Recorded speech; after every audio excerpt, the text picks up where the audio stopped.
Hi, this is Michael Buffer, and you're listening to the voice of the people. Let's get ready for Boxing Voice. You're listening to the Boxing Voice.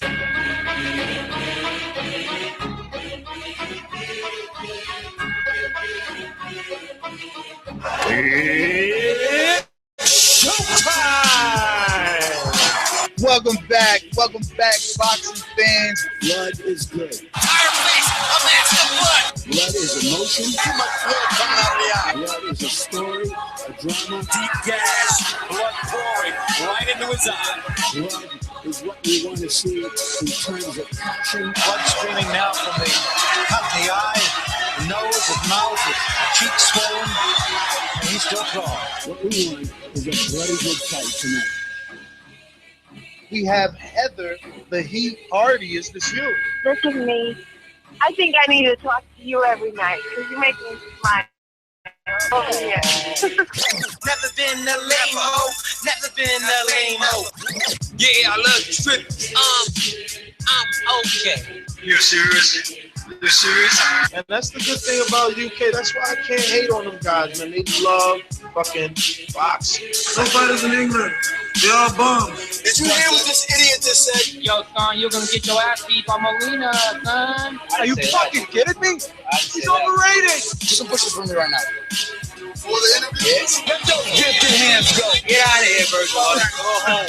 We're next. You want the famous one for free. You not even honest. You want the famous one for free. BoxingVoice.com. This is why we use the word sensation.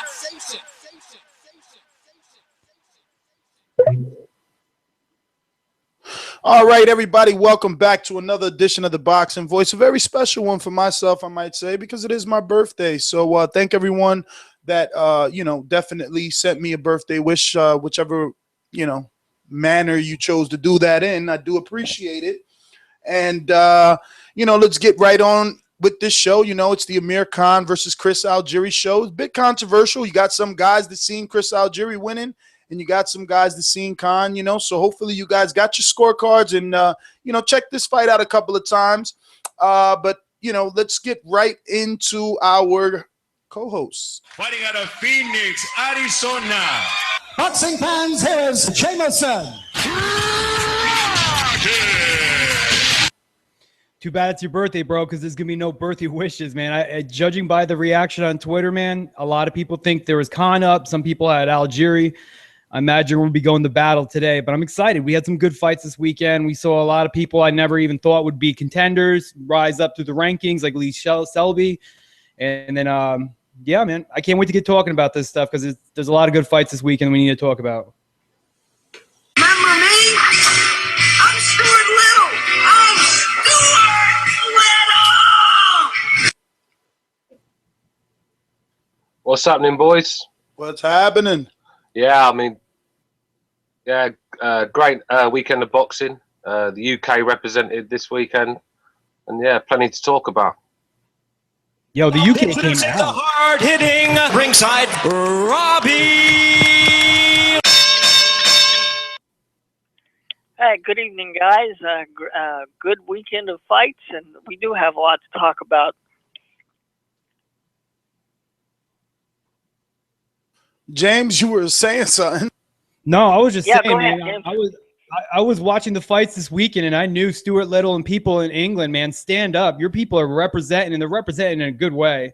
I'm excited for you guys. I mean, typically, we know that sometimes, American has some slides, and for a while there, England had a slide for, I guess, not very good fighters, but you guys are coming forward through the world, and you're bursting onto the scene. Now we got Carl Frampton signing with Al Heyman. Big things are coming across the pond.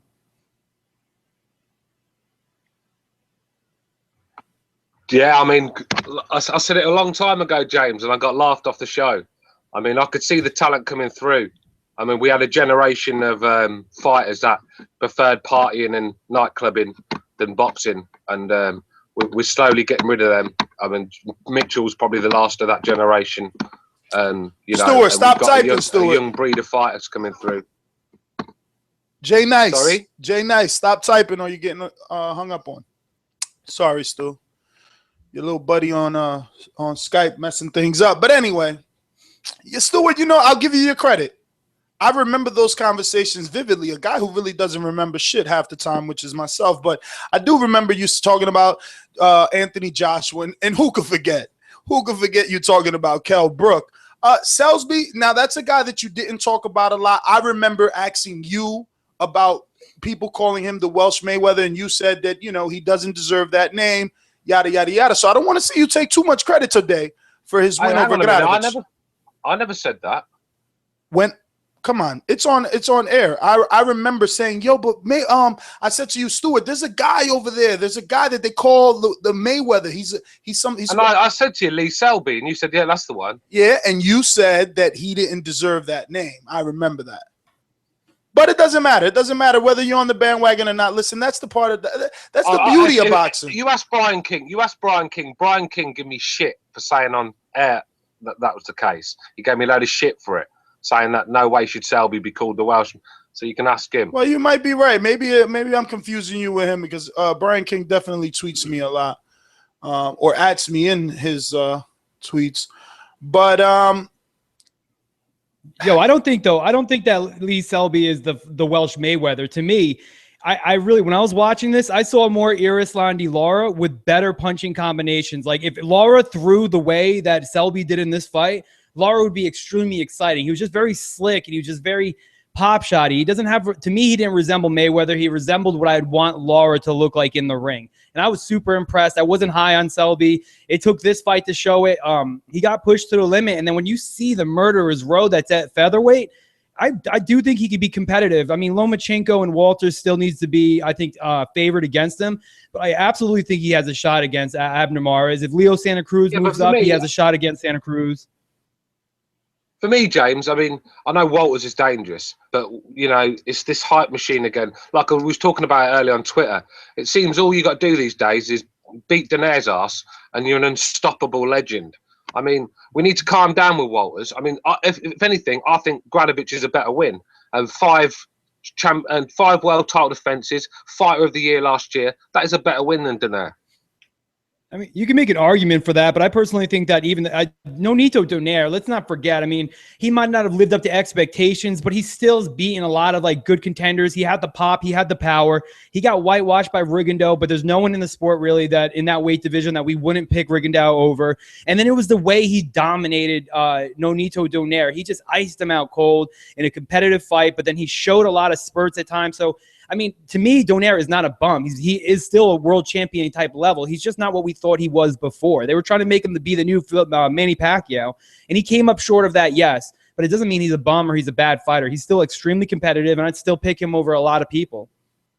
Yeah, Donaire has skills, but I mean, he's going to have to be matched properly. We know this. He's going to have those advantages that any A-side fighter is going to be asking for. But that's I don't really know, Stuart, as far as you know, saying that a win over Gradovich is bigger than a win over Donaire, because Donaire has recognizable names on his resume. He's done some things throughout his career. So yeah, but not at 126. He hasn't. Very true, but again, his name is going to ring throughout boxing a lot louder than Gradovich, because even if you put his last, 5 or 6 fights, they don't match, anybody on Donaire's resume. Maybe Arce is better than some of these guys that Gradovich beat, like a Dib or a Velez, but maybe Arce is terrible. Come on, man. Oh, wait, yeah, it all depends which version of Arce are we talking. If we're talking that one that Donaire whooped was terrible. Well, but he went damn near the distance with Johnny Gonzalez, who just knocked out Abner Mares, which we're now kind of seeing might have been a fluke. But if Donaire was to fight Gradovich, I'd pick Donaire. Yeah, I mean, I don't know. Listen, again, it's Stuart, he's the UK correspondent. He's going to definitely say that Gradovich is a better win for Selsby than a Donaire. But it's funny the way that you say it. I read it on my timeline, and I'm like, yeah, this is good old Stuart, because you're right. If you do beat Donaire, you get a lot of hype. People, talk about you. But I said it just like you. The only thing, I didn't wait for one of my guys to win to all of a sudden say that Walters, we need to pump the brakes, because I mean, all he did was beat Donaire. So what? Rigondeaux did that shit 2 years ago. So let's see Walters a better Donaire. Exactly. So let's see Walters in with some people, and Selby made his mark. He showed, because I respect Granović. It doesn't matter that in his last 6 it was Billy Dibb twice and Jason Velez, who we seen.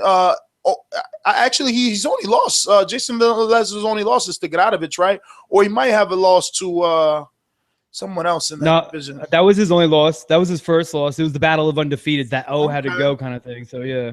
Okay, so and in between there you got I don't know, some names that I've never heard of, but I'm sure some of our international listeners might have heard of that Granović has beat. But that wasn't even a win, dude. It was a split draw. Now that I went to BoxRec, so he didn't even lose to Jason Velez. I think Velez lost to someone. Let me just click on. I think Velez lost to someone else recently.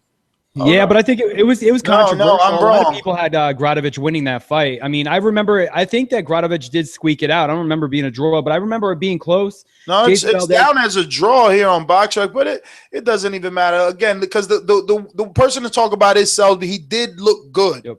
That's what he did look. And someone on my tweeted me and said, it's a bad comparison to call him the Welsh Mayweather because he didn't run and he didn't hold. And I don't know about all that. No, let's be real. He doesn't fight like Mayweather at all.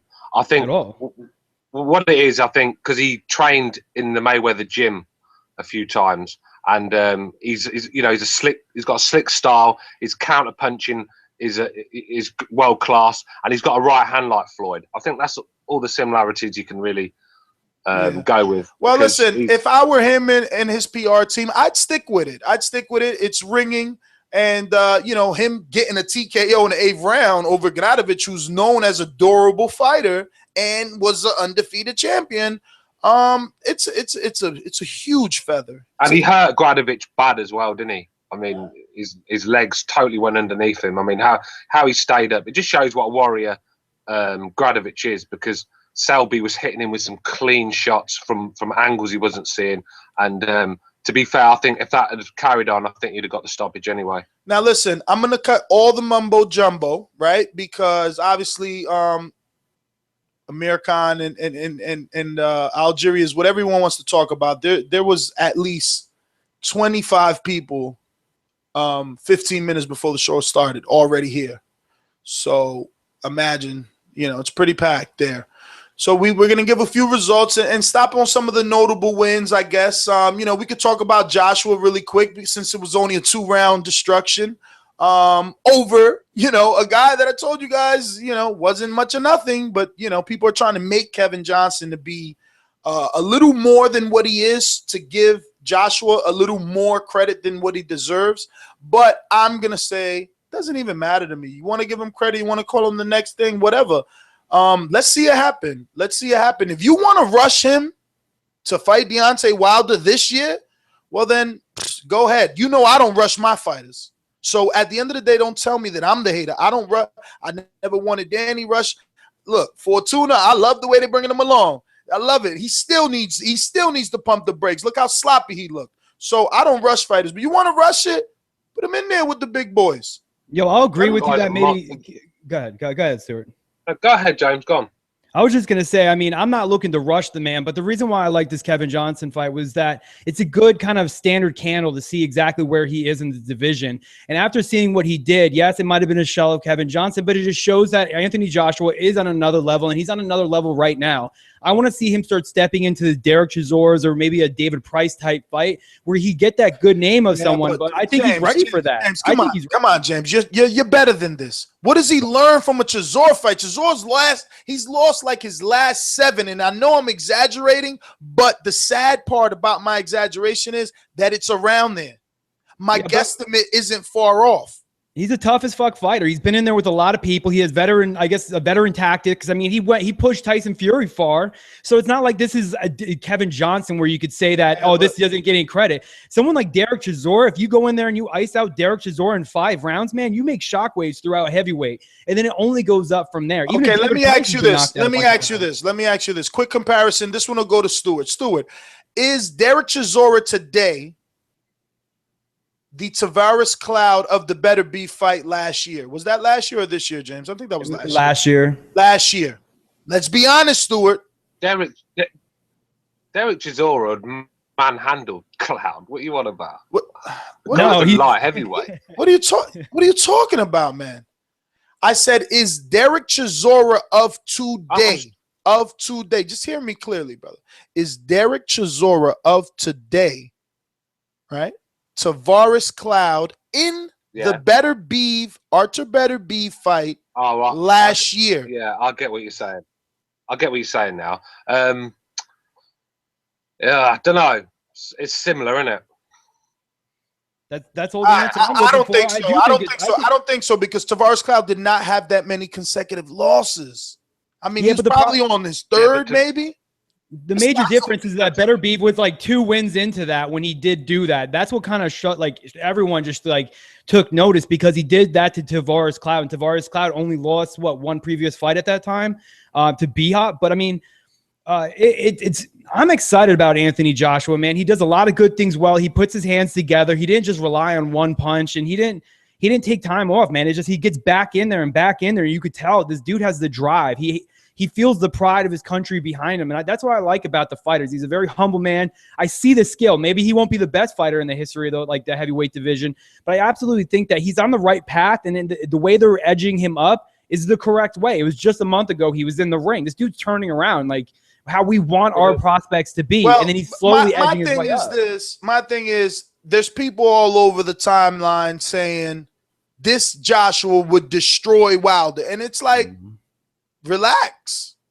This is a good-looking kid, huge. He's big as hell, and he's in shape all the time. Like you said, he's fighting consistently. Why rush him? Why put him in there? This guy, Nez. I mean, I've been saying it since day one. I could see in him. This guy is gonna reign. You just got, like you said, don't rush him and build him up slowly. Let him learn because he's still green. He's still got things to learn, but he's got the tools in his armor to just destroy anything that comes in front of him. And let's not forget here, Kingpin Johnson is a tough guy with a good chin, and that guy, as soon as he got hit, he wanted out of there. I mean, look at the size of him. I mean, he's an absolute monster. I mean, I fancy him. Give him a couple more fights, and I think he'd take Wilder's head off. I would like to see what type of chin Anthony Joshua has. That's the only thing that's questionable. Like when you say we don't want to rush him. The only reason why I don't want to rush him is because he hasn't got enough rounds for us to see where he is and where his flaws are. As of right now, he looks spectacular. It's going to take someone like, again, Derek Chisora or David Price, Tony Thompson, whoever you want. It's going to take someone like that to give him rounds to see what we got. We didn't know what we had with Wilder until he got in there really with Bermain Stavern. So he's gonna need to go rounds for us to see that. But as of right now, man, I'm on the hype. I'm on the hype job. Yeah. Now, see, this is why I love these things because we got to take this into perspective, right? This guy is 13-0, right? And Brian Jennings, right, isn't an Olympian. Okay, had 19 amateur fights. All right, he's already fought for the heavyweight title of the world.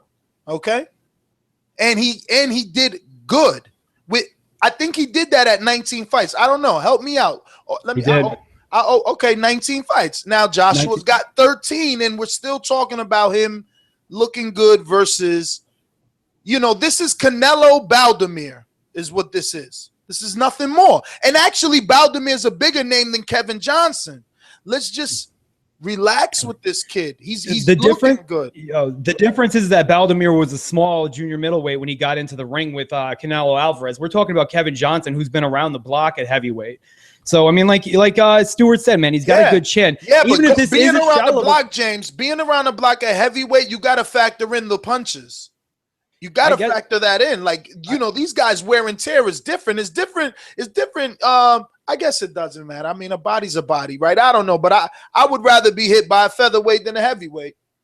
Hell yeah. I totally agree with you, but he's doing what we expect him to do. It's not like he got in there with Kevin Johnson, went 12 rounds, and then he just looked good doing it. He got him out in spectacular fashion. Again, I just want to be clear because I get so much UK love and hate. It's crazy. They don't understand me. I guess it's my East Coast slang. I don't know. All I'm saying is he looked good. And like James said, he did what he was supposed to. But him destroying Wilder today, it doesn't make any sense to me how you can come up with that. But if you want to rush him in there, hey, listen, Wilder's been down, right? I'm not saying Wilder's the second coming either. He's been down. Joshua has shown power. Let's see. But we haven't seen Joshua take a shot. Let's see him take a shot is all I'm saying, Stuart. What do you think? Yeah, I agree. I mean, I really want to see him take a shot because there's rumours going around that David Price flattened him in sparring.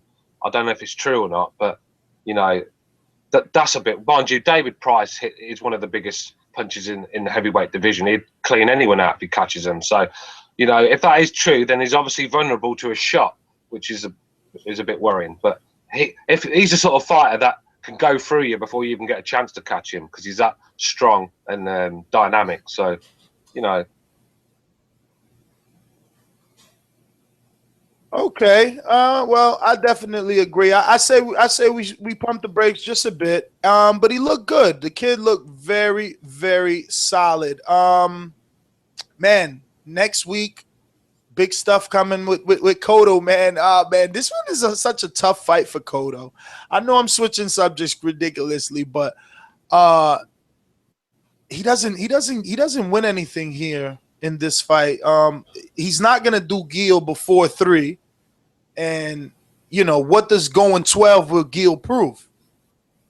Man, I mean, he only has to look bad. That's my problem with this fight is that if he goes 12 and he looks bad, man, people are going to shit all over him. He's going to lose his 160 credit. What little 160 credit he has, he could lose in this Daniel Gil fight.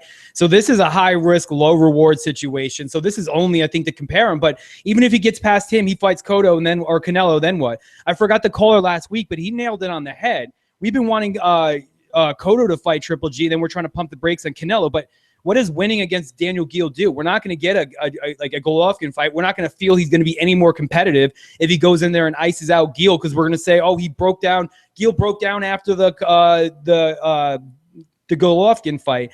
So this is a weird matchup. He only has, I guess it's his fight to lose, but he really could only look bad in this fight. I don't think he's going to look spectacular. I think this is a tougher fight than a lot of people think it's going to be. So.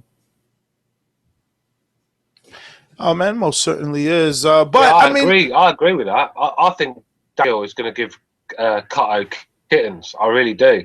I mean, I think Cotto could get him out of there in the end because just pure pressure and power punches will probably wear Daniel Gil down. But Daniel Gil is a very good boxer. He's slick. He's good on his feet. And Cotto struggles with movement. I mean, Austin Trout made a mug of him all night. So Daniel Gil is better movement than Austin Trout. Have you been watching the videos of him training, though? If you've been watching the videos of Cotto training, there's something very new that they're kind of working on, is that he's going to throw the 1-2 hook, and then he's going to circle out. And as Roach would step out to the side, he would throw that right to the body. So I think they understand the movement and which way he's going to go. They're going to try to work that body when he's moving on the way out. So I think they have a good game plan, but also the game plan is going to be a lot more difficult because Daniel Gil is slick, man. He's a slick fighter, and that's what everyone thought that was going to give Golovkin issues. And if there's one thing is Cotto's great at jumping back and forth and having high energy, but like you nailed it on the head too, man. It's slick fighters will look extra slick against Miguel Cotto. I mean, look, we got to look forward that he could possibly go out there and look the same way that he looked versus Martinez, and he batters Gil around the ring, you know. That's a possibility, right? Who knows? Not to mention, if you think Cotto's going to put him out, man, if there's one thing is Cotto. James, I think we lost. I'm here. So whatever. So when Enrique came in, it muted me for whatever reason. But all I was saying is that if you think that Cotto's going to go out there and blast him, we got a lot of good fights this weekend. Go out there and make your throwdown fantasy picks. You pick Cotto as your prime guy, and let's see how we move from there. Well, it doesn't really work that way because, you know, like you said, you can build it's got to be like a team. So there's a bunch of fights. Like the Robert Guerrero fight is on that same week, and you know that he throws a lot of punches, and he's probably going to go 12 rounds. So he's going to be a fighter that'll give you some points, right? That's how it is. And Gil himself. Gil might lose the fight but do better in the Cotto fight because he's an active puncher. He's definitely more of a puncher than Cotto in terms of activity. But, you know, Cotto has that power that might make him shell up. I mean, it's a really good fight. Yeah, I mean, I I absolutely think that Robert Guerrero, I mean, if Josecito Lopez was able to knock out Aaron Martinez, if I can remember, is this the same Aaron Martinez that like turned his back and kind of ran to the corner against Josecito Lopez? He kind of like shelled up. I think so. The kid doesn't he have like a big chest tattoo? Maybe, I don't remember. But yeah, dude, I mean, Robert Guerrero is a perfect pick if you want to get in there. Shit, I'm picking Erislandy Lara. He is a good plus-minus percentage. Yo, I'm telling you, man, if you're not on Throwdown Fantasy, dude, get on that, because if you've ever played any sort of fantasy like league before, this is the exact same way. You could just apply it to your James, you're not even winning though. This one dude just keeps the same dude keeps winning.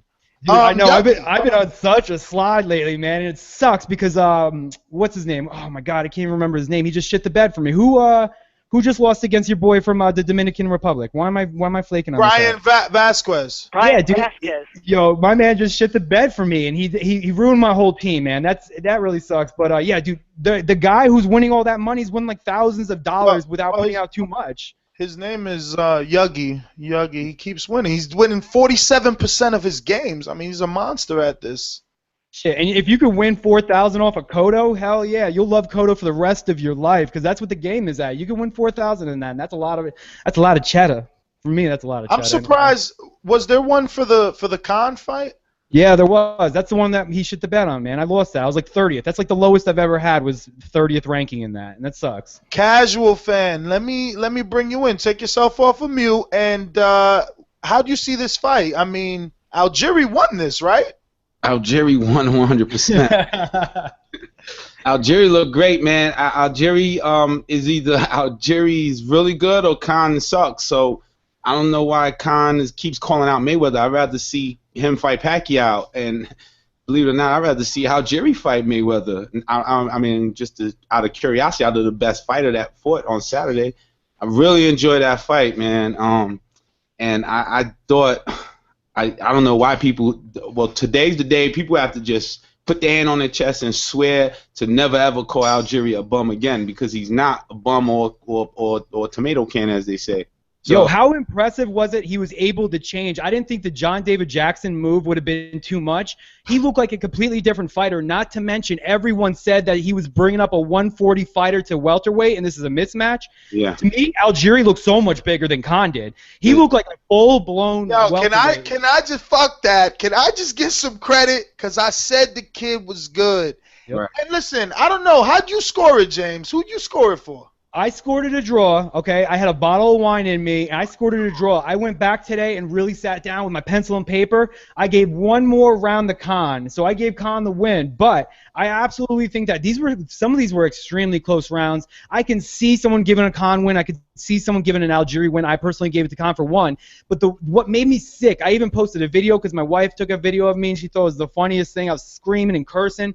117, 111 is fucking disgusting. And I don't know why it's that one card. Every time there's a robbery, or not a robbery, but some bogus-ass card. No, but there was it's almost like they pre-do this. I know. That's what I'm saying. And, like, if Algieri maybe was the A side in this fight, I bet you he'd have gotten that decision. Somebody would have been justifying these right hands he kept landing. Algieri pressed him. Algieri moved. Algieri used a jab. Khan was a boxer and just stayed alive with volume. He did good. I don't want to discredit Khan, but to me, Algieri looked great too, man.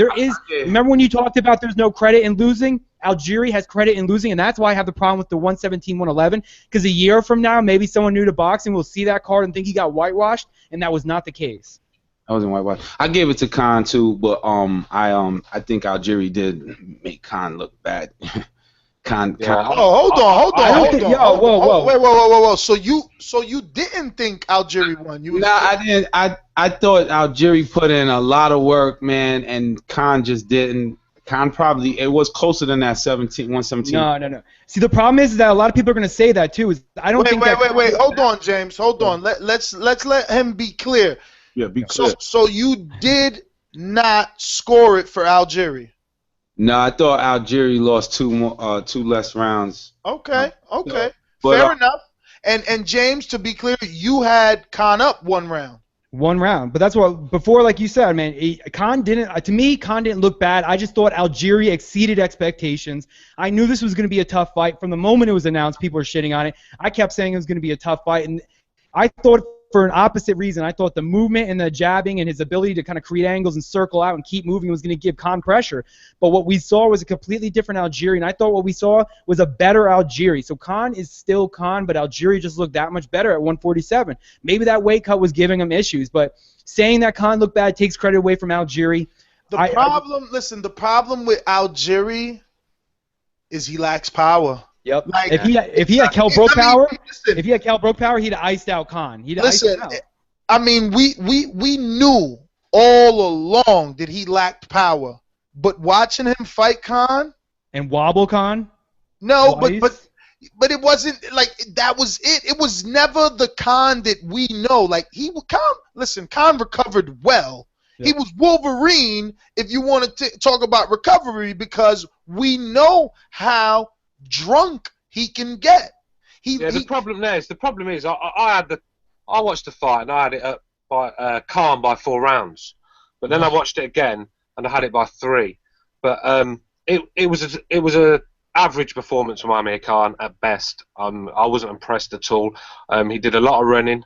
I mean, that's why he was getting no power behind his shots, because he was constantly on the back foot, on his toes. He never planted his feet. He's throwing the same punches all the time. No variation in his punches. It was very predictable. And Algieri looked an absolute monster in there. Yeah. I mean, I don't know where he's got this size from.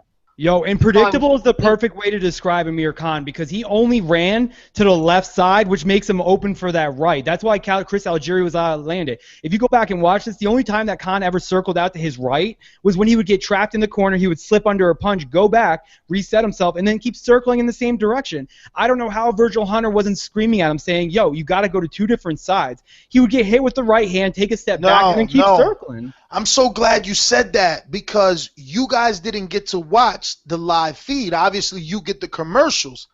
So I'm going to ask all the listeners as well, but did you get to see Virgil Hunter smack Amir Khan? No. Now, and it wasn't a Tito Trinidad smack, you know, it wasn't that father-son smack, but it was definitely 1, 2, 3.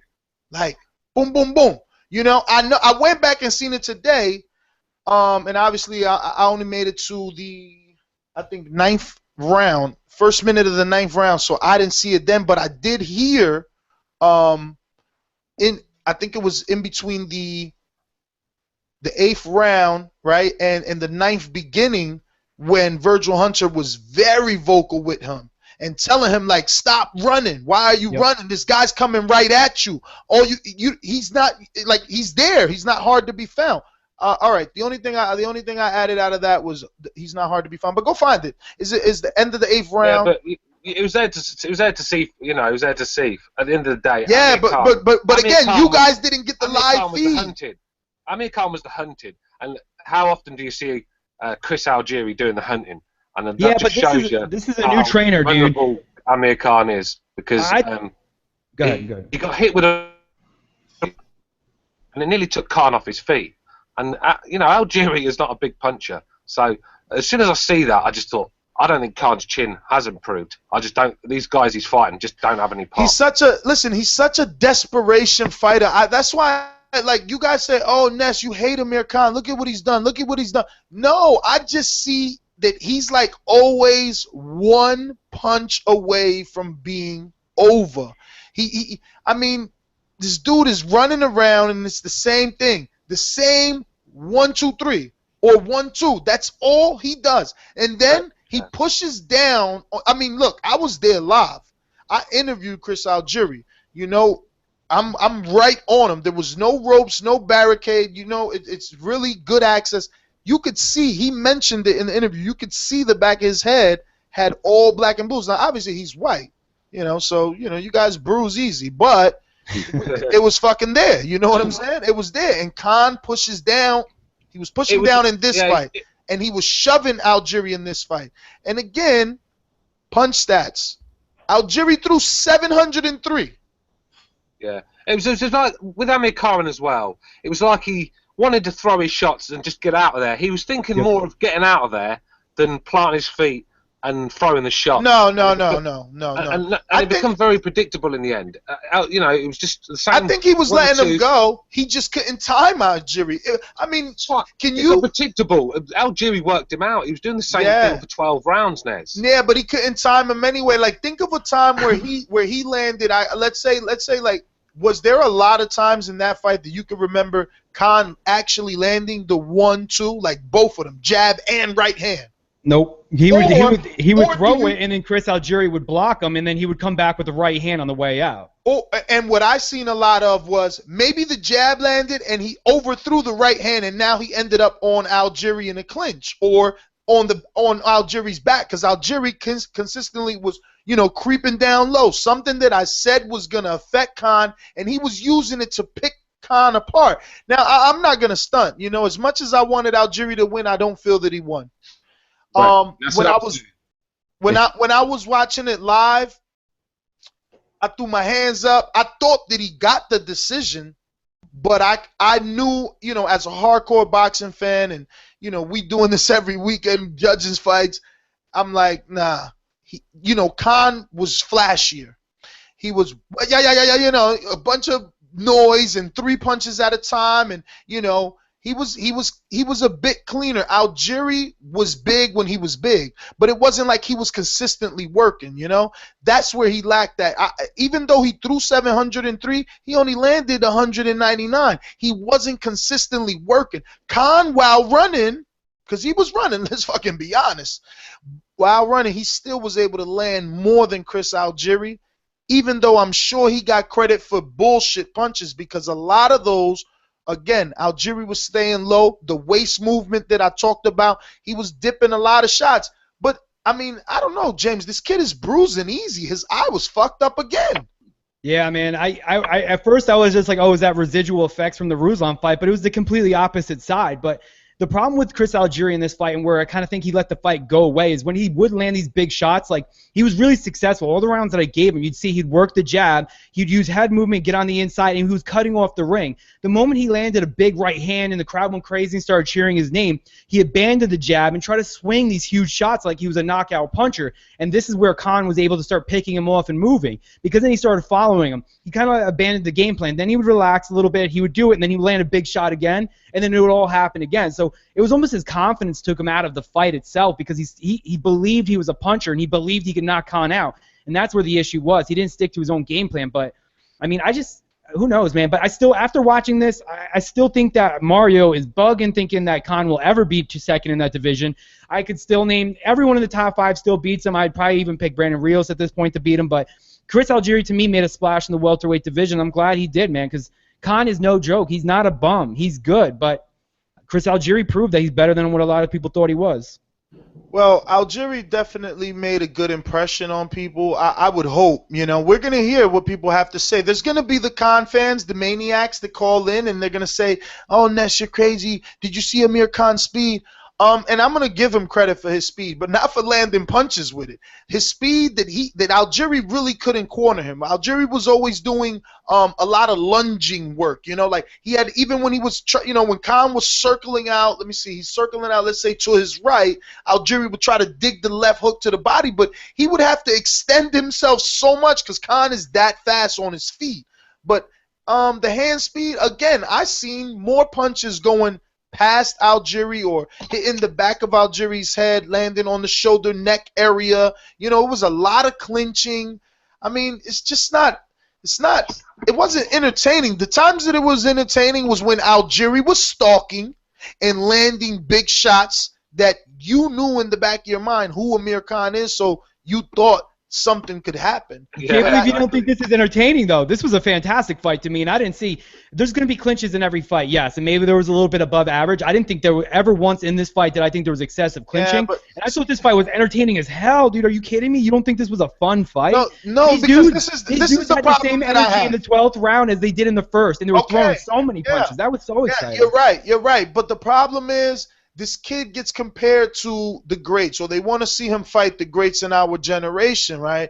And you got one guy in Mayweather that's on the back foot and circling the ring. Same thing Amir Khan is doing. It's no different. But he's assertive. He's the aggressor. He's showing dominance, not the guy that's circling the ring in desperation. It looks weird to me. It's like a bully coming for the lunch money, and you fucking running around. You running around. You running around and running around. Come on, man, stop. Stand your ground and show me you deserve to fight Manny Pacquiao. Show me it's you that's going to beat Mayweather. Why are you running from Chris Algieri with 8 knockouts? Yep. There's no excuse for that. No excuse for running from Algieri. None. If this was an audition for Mayweather, I'd be surprised if he got we can all agree, right, that this performance absolutely does not credit a Mayweather fight. No, hell no. Hell no. Okay. I just want to make sure that's already out there. This is Amir Khan's problem. I was just going to say that. This is why he's running, because his whole game plan in this is to keep out of trouble so he doesn't ruin his Mayweather chance. And every decision this guy makes in life is built around Floyd Mayweather, and it's ridiculous. I mean, he's doing himself no favors. I mean, he should have gone in there and done a good job on Algieri. Right. Well, he was supposed to look spectacular. He looked like a contender. To me, you know, he didn't look like he didn't even look fast to me, if you ask me. No, because, like I said, he was too interested in getting out of the way and planting his feet and throwing his shots. It was just, a lot of them were arm punches, just throwing his arms out. I mean, there's a few shots in there that he threw that were quite nice shots, but this is meant to be Amir Khan who hits people left, right, and centre with combinations. None of this was happening. Algieri was the man pressing the fight, but like Nesta said, a lot of Algieri's work had no end result, and that's why Khan won the fight. But it was a bad performance. It was a really bad performance. It was as if Algieri couldn't land 2 or 3 punches. It was just like one, you know. Yeah, because he was quite slow. He's quite slow, Algieri. He is. I didn't watch it like that. It didn't look like that to me. But again, I'd rather see Khan either fight Pacquiao or get beat up by Adrian Broner. I don't think he could beat Adrian Broner, so I think Khan needs to get his ass over to the UK and fight his fellow countryman Kell Brook is what he needs to do. No, he's got to stay away from Kell Brook. After watching this, you want Mayweather, you got to do great things, man. I'm telling you, yeah, you got to but no, he's not ready. But that's what I'm saying, though. If he's not ready. You know, I know that he says what he says, but after interviewing Virgil Hunter, I feel the way Virgil Hunter feels. It's true. It's media. We ask him what's up with him and Mayweather and what's up with him and Pacquiao, but it's not really him. And after seeing this, I'm not going to rush Amir Khan. Kell Brook might be a big problem. I mean, he gets caught with a right hand from Kell Brook. What happened? The first right hand Algieri landed in less than a minute into the fucking fight, Khan's back right leg dipped down like it was a shock on a car. I said, what the hell? I jumped out of my seat. Yeah, but that's maybe why you got a hard time off Virgil, because Amir Khan was probably looking ahead of Chris Algieri, like he usually does, and Virgil Hunter could see that, because Virgil Hunter was furious with him after the fight. He never listened to his instructions or anything. You know, Khan just went in there. Oh, did you not hear it? He literally said, well, he said it the day before the fight, but obviously people I watched the video. At first, I thought it was a disgrace to do that, but then when I see Khan's performance, I can see why he did it now. No, but did you see what he said, though? He said that Khan could never match Mayweather's IQ. Right, I was just going to bring that up. So why do they keep calling out Mayweather at the post-fight and mention Styles make fights? I hate that phrase now. Styles make fights. I think Virgil Hunter, like I said, when it got quite tough in there for Khan, Virgil Hunter gave Khan a game plan, and he never listened to one word of it, and I think that worried Virgil Hunter, and that's why they're going to hold him back now. You can forget him fighting Mayweather, Brook, Thurman. You can forget them fights. Leonard Bundu, but Leonard Bundu's probably next, someone like that. Yo, because the thing about Khan is that he's Virgil Hunter's 100% correct. First off, not many people in the sport, in the history of the sport, will be as smart as Mayweather inside the ring. But at the same time, Khan's an extremely talented, athletic fighter, and that's about all he is. He doesn't have really necessary gears. And I think the reason why he kind of relies on the way he does is that he knows how hurt he is. He might not show it on his face, but inside his head, he understands what's going on. Like, oh shit, I got hit hard. Maybe a shot that he didn't get buckled hits hard. So he relies on this movement. He relies on his speed to move and keep moving. So he's the prime. I don't want to compare him to like another basketball player, but like someone like Monte Ellis that he's kind of have one gear, and that's what Khan has. He's never shown that he has that other gear to kind of, you know, put it into the move, get on the inside, and start working the body. He's always going to be the same type of fighter, and he knows it. And maybe he shows it in the ring, or like in practice or at the gym or the camps, he does other stuff. But when it comes down to it, when he starts getting hit, he understands exactly where his limitations are, and then he fights to go around that. And that's why it's hard for someone like him to listen to his corner, because there's really not much his corner could do, because Khan's always going to revert back to the fighter that he is. Well. So yeah, man. So Khan is trash if you ask me. He's not number 2. He's not, well, not saying you're not number 2 doesn't necessarily make you trash, but I mean, after that fight, I could list off 6 fighters I'd pick tonight against Amir Khan, but who's that? Name him. Sean Porter, Keith Thurman, Marcos Maidana, obviously Pacquiao, Mayweather. Shit, Robert Guerrero would be probably a close fight, but I still think he probably edge Guerrero. Who else we got? Earl Spence in a feud, like maybe give it a year. Earl Spence gives him serious issues with his power and his ability. I mean, there's plenty of people. Danny Garcia moving back up could give him issues. Yeah, he needs to. I still think he beats Broner. I think he's quick. He's able to move. If Khan did, yeah, I think so. If Khan did what he did against Algieri and moved like he did last night, I think he beats Broner. Man, that's. I don't think that's true. I think Khan. I don't think Khan has it. I don't think Khan has a. I don't think Khan has it, man. I just don't see him looking explosive and strong. He's just like a boxer, a pity pat. That's what they call him, right? So, yeah. Do you think Khan needs to? I guess what do you think Khan needs to do next? You as a casual fan, you don't really know too much. What do you want? He's been staying away from punchers already, and at this point, he's kind of limiting. He's going through the list of non-punchers at the division. He already had Luis Collazo. Now he got Chris Algieri. Where does he go? If you look forward in the welterweight division, all he's got is punchers left, man, and that's the problem with Amir Khan, saying that he's number 2 in the division. Tim Bradley beats him. There's your 6-1 right there. People said I was crazy on the last show for saying that, and after watching this. I mean, if Chris Algieri, who is a bigger guy, like I said, maybe the move up gave him a little bit more power because he did look big.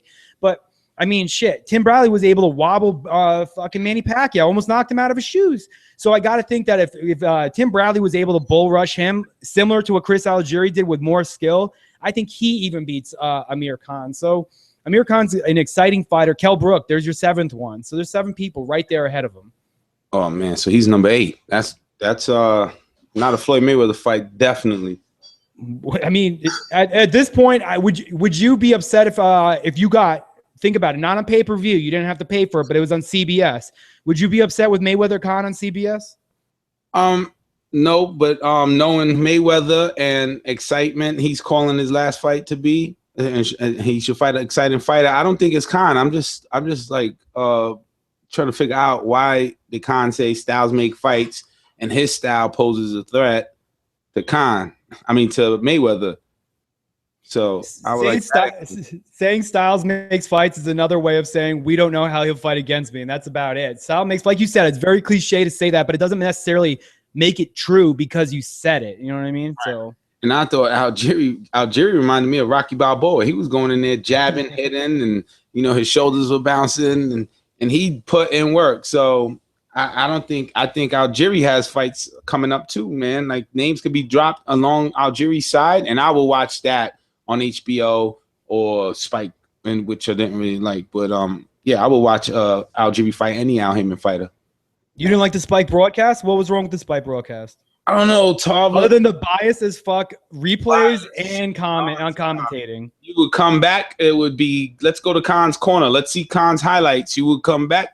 And it would be like, oh my God, Khan, no talk of Algieri. So how does a casual fan learn about Algieri hearing all these comments?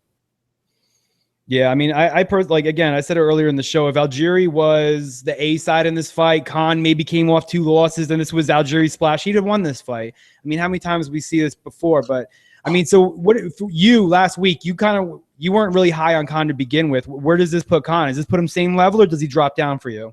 For me, he drops down. He doesn't have power.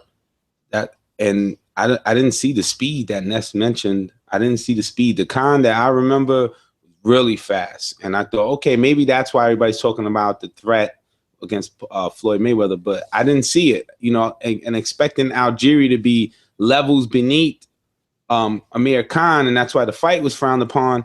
He didn't look what everybody was frowning on. He looked more, to me, he looked strong. He was fast. He timed. I saw timing there. I never see timing, and I saw it with Algieri. I saw Khan being timed, and I'm more happy for Algieri future than Khan's.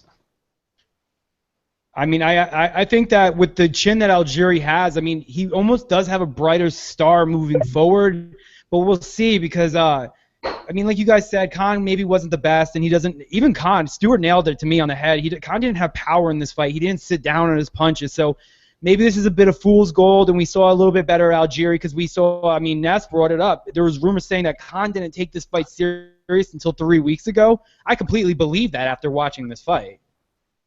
I mean, shit, 2 days before the thing, I saw pictures of Amir Khan. He had like a shredded six-pack, but he had bigger love handles than I did. He came in looking good at weight, but I mean, shit. James, you hear me, right? Yeah, bro, you're good. Yeah, we're having a little storm over here. I don't know if it affected Enrique because he's definitely a little bit further out than me. But we had a little flood watch, so fucking power went out. Robbie, are you there? Your power went out.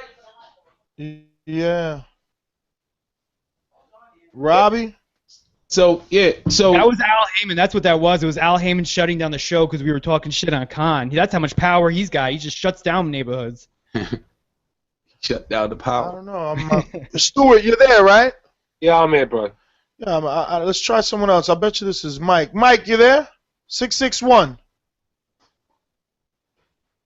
So it's definitely Blog Talk having an issue here.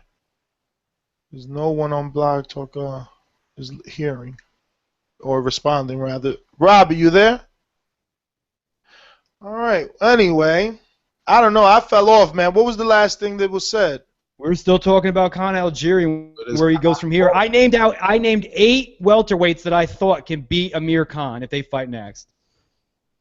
Yeah, I mean, like I said, as a Khan fan, UK fighter, you know, I was really expecting him to go in there and do a number on Algieri, but you know, you can't lie to the listeners. He was atrocious. He really was. It was a terrible performance. He's gone backwards. I mean, it was a good performance against Alec Dan, and I really like that performance. And he's gone backwards, and I'm a bit worried about that really because he's at the stage of his career where he should be getting better, you know. And it was just he made Algieri look like Marvin Hagler in there. It was ridiculous. See, don't discredit Algieri, man. He's a good fighter, man. I'm not discrediting Algieri. It's not about discrediting Algieri. It's about telling her how it is. Chris Algieri should have got destroyed. If Khan wants to fight Mayweather, he should have destroyed Algieri.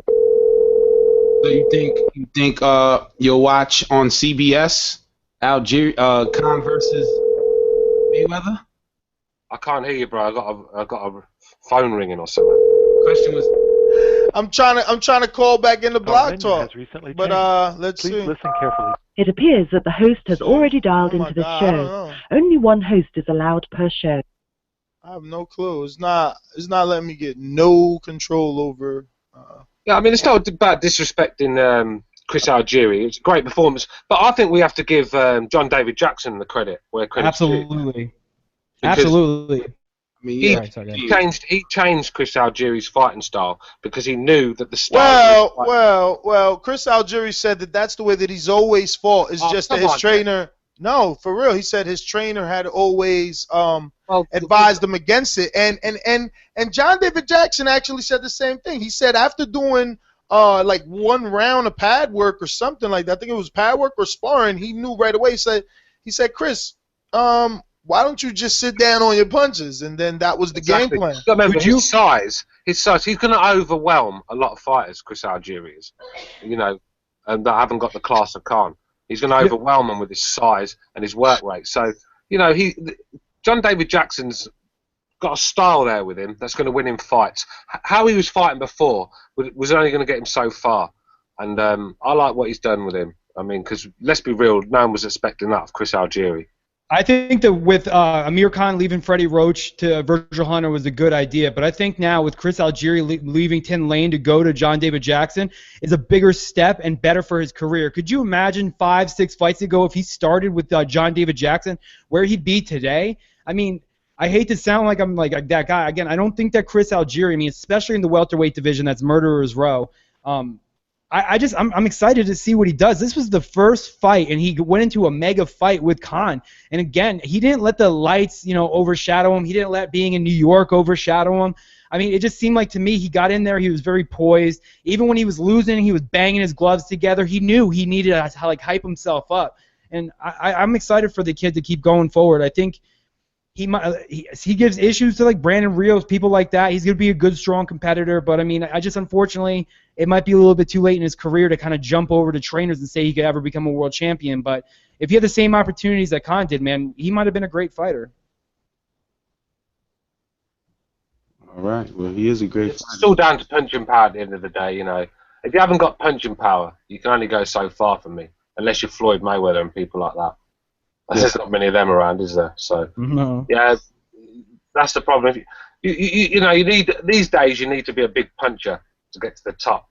I mean, if you look at all the stars in boxing at the moment, it's only Floyd that isn't a big puncher. The rest are all big punchers. And right, Khan has the same power that Algieri possesses.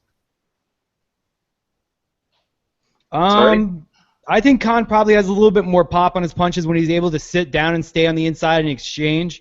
But again, like I said, this is the first time we've seen Chris Algieri. The move up to 147 looks like he's really going to suit him. So we got to see. I mean, he wobbled Khan. A lot of people wobbled Khan, but shit, Devin Alexander wasn't able to do what Chris Algieri did last night. So think about it that way. I mean, Devin Alexander had a punch at 140, then he moved up to 147, kind of lost it. But what I saw last night is that Chris Algieri at least has more power than Devin Alexander, who might not have a strong punch, but I wouldn't say it's a weak punch. So.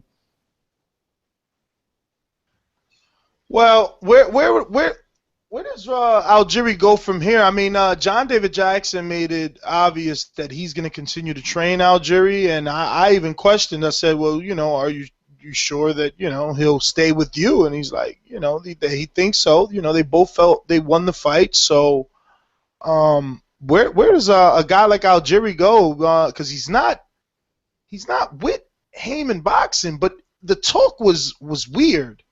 It was like, oh, being on his platform is a huge thing, and thank Al Heyman, but people would ask him, and he's not affiliated, so doesn't I think it's a matter necessarily. of time. You don't think that Al Heyman's going to reach out to him? I do. I think that I see that inevitable.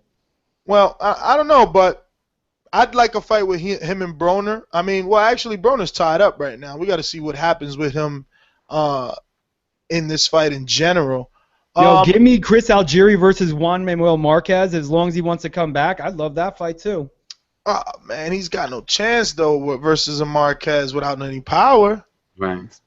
He has movement. Let's see if he moves back to the boxing. Hey. I mean, we've seen it before. I mean, shit, Mike Alvarado made it interesting for a little bit. Tim Bradley beat him with movement. I mean, I guess we'll see. But I think that would be a fun fight. Brandon Rios would be a fun fight. Even a Keith Thurman, stuff like that. I mean, I think Chris Algieri showed last night more to me that he deserves a Keith Thurman shot than someone like Luis Collazo does, and I don't even hate that fight that much. I'd pick Algieri in a Collazo fight.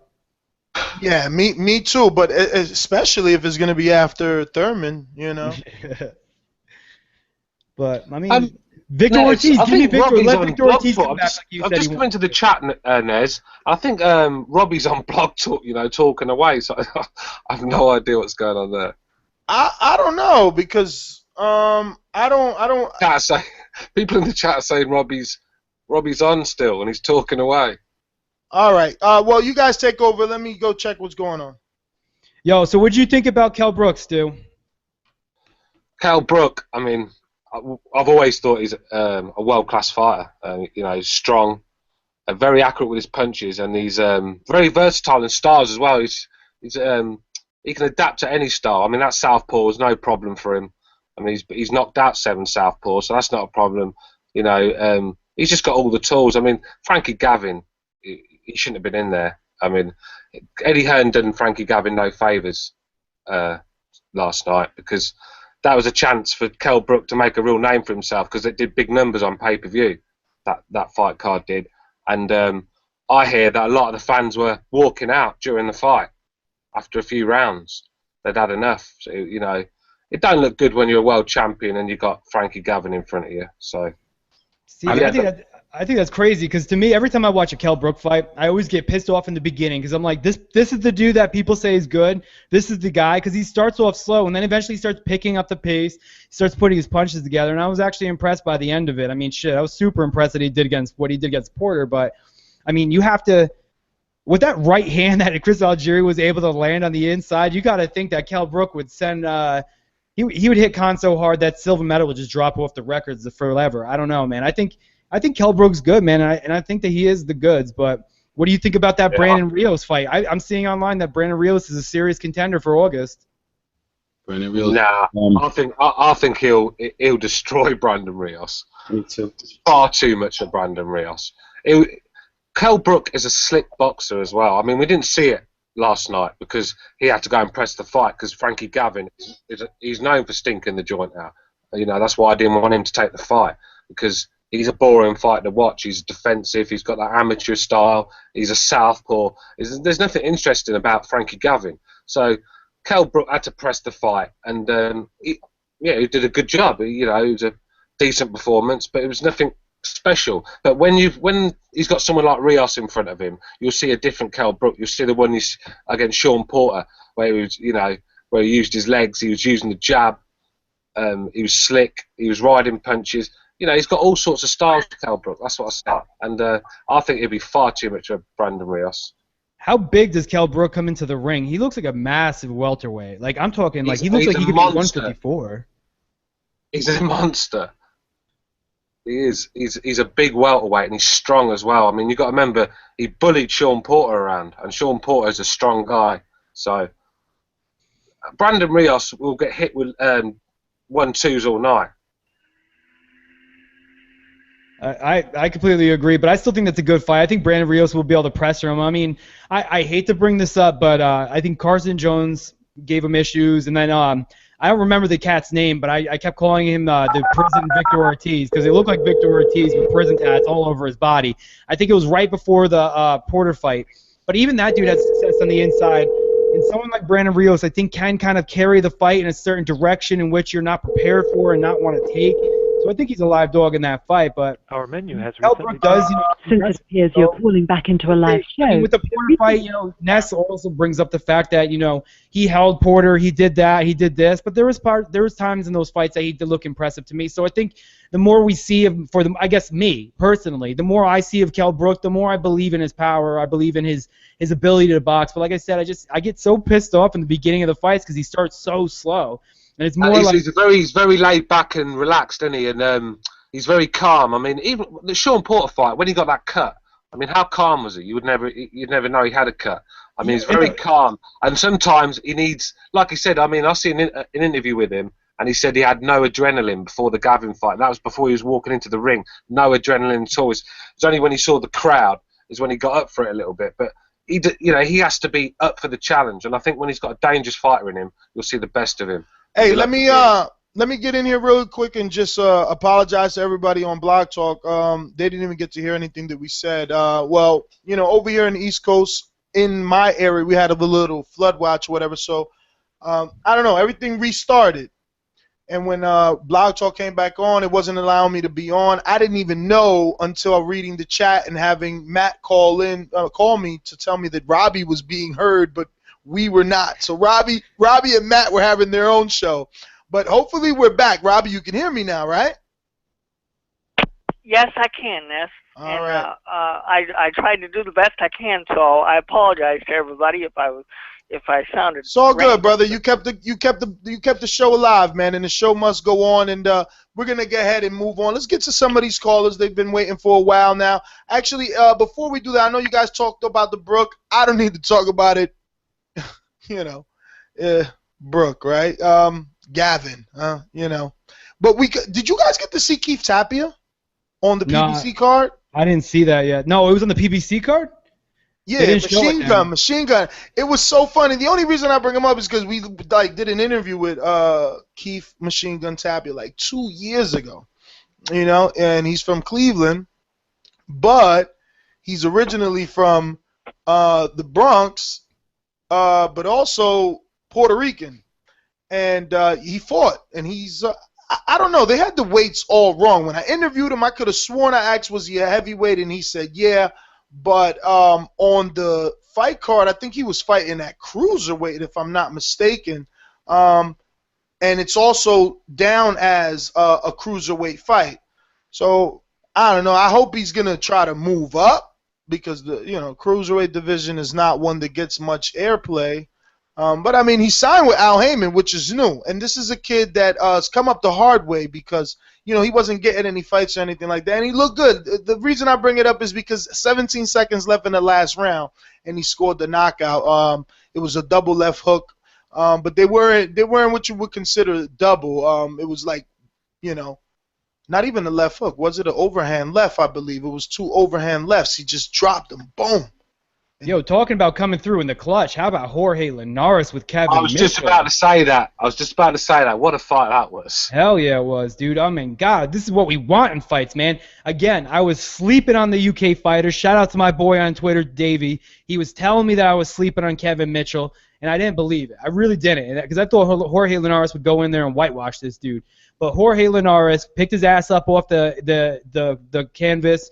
And, I mean, Kevin Mitchell was coming to win that fight, man. And you have to think that he was there. I keep hearing that he's, not going to bars anymore and taking himself some seriously. But, damn, Jorge Linares pulled through in the clutch and knocked out Kevin Mitchell. And it was a spectacular fight from start to finish. And I could have been, like I said, this whole weekend, I don't know if there was a boring fight other than the Brook fight. All these fights that I saw this weekend, I was stoked on. Yeah, well, I heard that if that fight had gone on 10 seconds later, and he'd made it to the end of the round, Mitchell, the referee would have stopped it through a cut, which was a headbutt. They would have gone to the cards, and Mitchell would have won because he was up on the cards. So Linares did the job, got him out of there. I mean, Linares, when he's throwing combinations, I mean, real quality fighter. He reminds me of Gerald McClellan, the way, when he gets on the end of it, when he gets in range, he starts throwing them combinations. Every one of those punches are hurting. Yo, is there anything more beautiful in boxing with that when he slips to the left and then digs that left little 45 up to the body? It's so smooth and so sweet. You see it, you know it's coming, but there's nothing you could do about it, man. I love Jorge Linares, and like I said, you want your champions to be great. You want to see him overcome adversity. Shit, he was beating the shit out of DeMarco until his face turned to paper mache. His one real blemish to me is Sergio Thompson. I give him credit for losing to DeMarco because his face broke up. Nothing you could do about it. He was wide on the cards. But Jorge Linares is good, man. He can make a case for being the best lightweight in the world right now. I think he is, and that's what Kevin Mitchell's got to look at himself and say, I got beat by a real good champion here. I want that rematch. I want that rematch, I'd love to man. see it, but that face is going to take a year to heal. Yeah, dude. That eye was fucked up.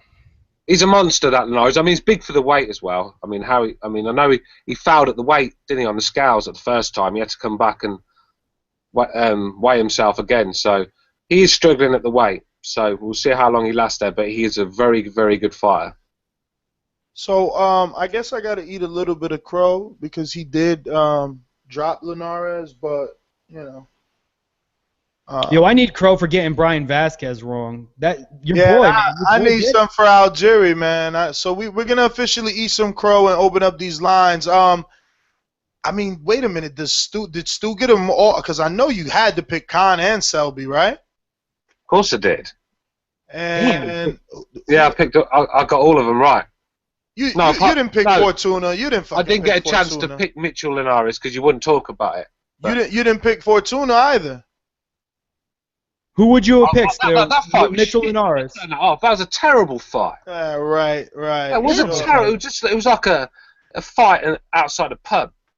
Yeah, they were. He's sloppy, man. He's sloppy.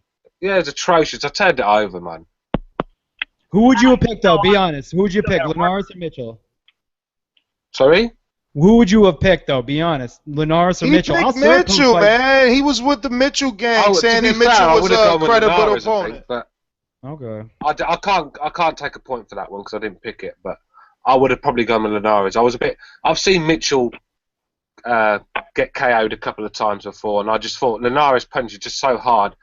I had a feeling Mitchell was going to struggle to go 12 rounds taking that sort of punishment. So, but Mitchell gave it a great go. I mean, Mitchell's still a world-class fighter, say what you like. James, I wanted to ask you really quick. In that Algieri Khan fight, because it was so many punches thrown and landed, how did that work out in the throwdown? Because it was like identical, 703, 609. Even though, I mean, that's actually not identical. Algieri threw 100 more. Well, a big thing with the fantasy is also it's not only the punches that you land, it's your connect percentage. So since that Khan threw more but landed, or he threw less but landed more, he would have been better. Also, his plus minus, I imagine, was a little bit better too because of it too. So Khan would have been the better pick, which I had, but still, again, Brian Vasquez fucked me up with that shit. But okay. So that's how it works. Like I said, it's connect percentages, it's plus minuses, it's you get knockout bonuses, you get. No, I just wanted to know for that. I wanted to know for that specific fight because, again, I'm pretty sure everyone went with Khan, but in this fight, Algieri threw more punches, so I didn't know if he got more points for that. But Marcus Brown, did you guys get to watch that? Was that on the telecast? Was not. Man, I was really excited that this was like step up, step to the side, not step down.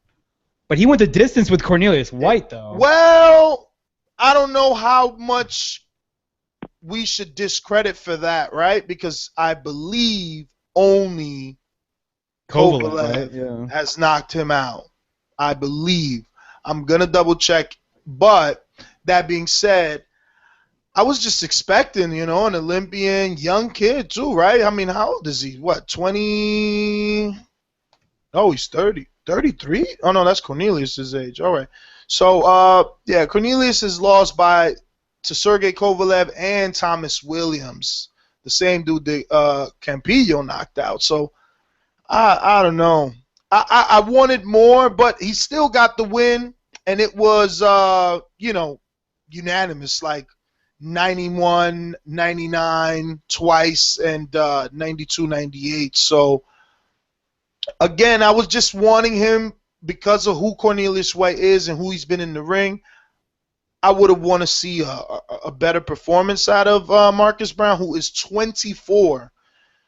So, again, younger than Cornelius White, and you kind of wanted to see him be, because Thomas Williams, think about where Thomas Williams was last year before losing to Campillo.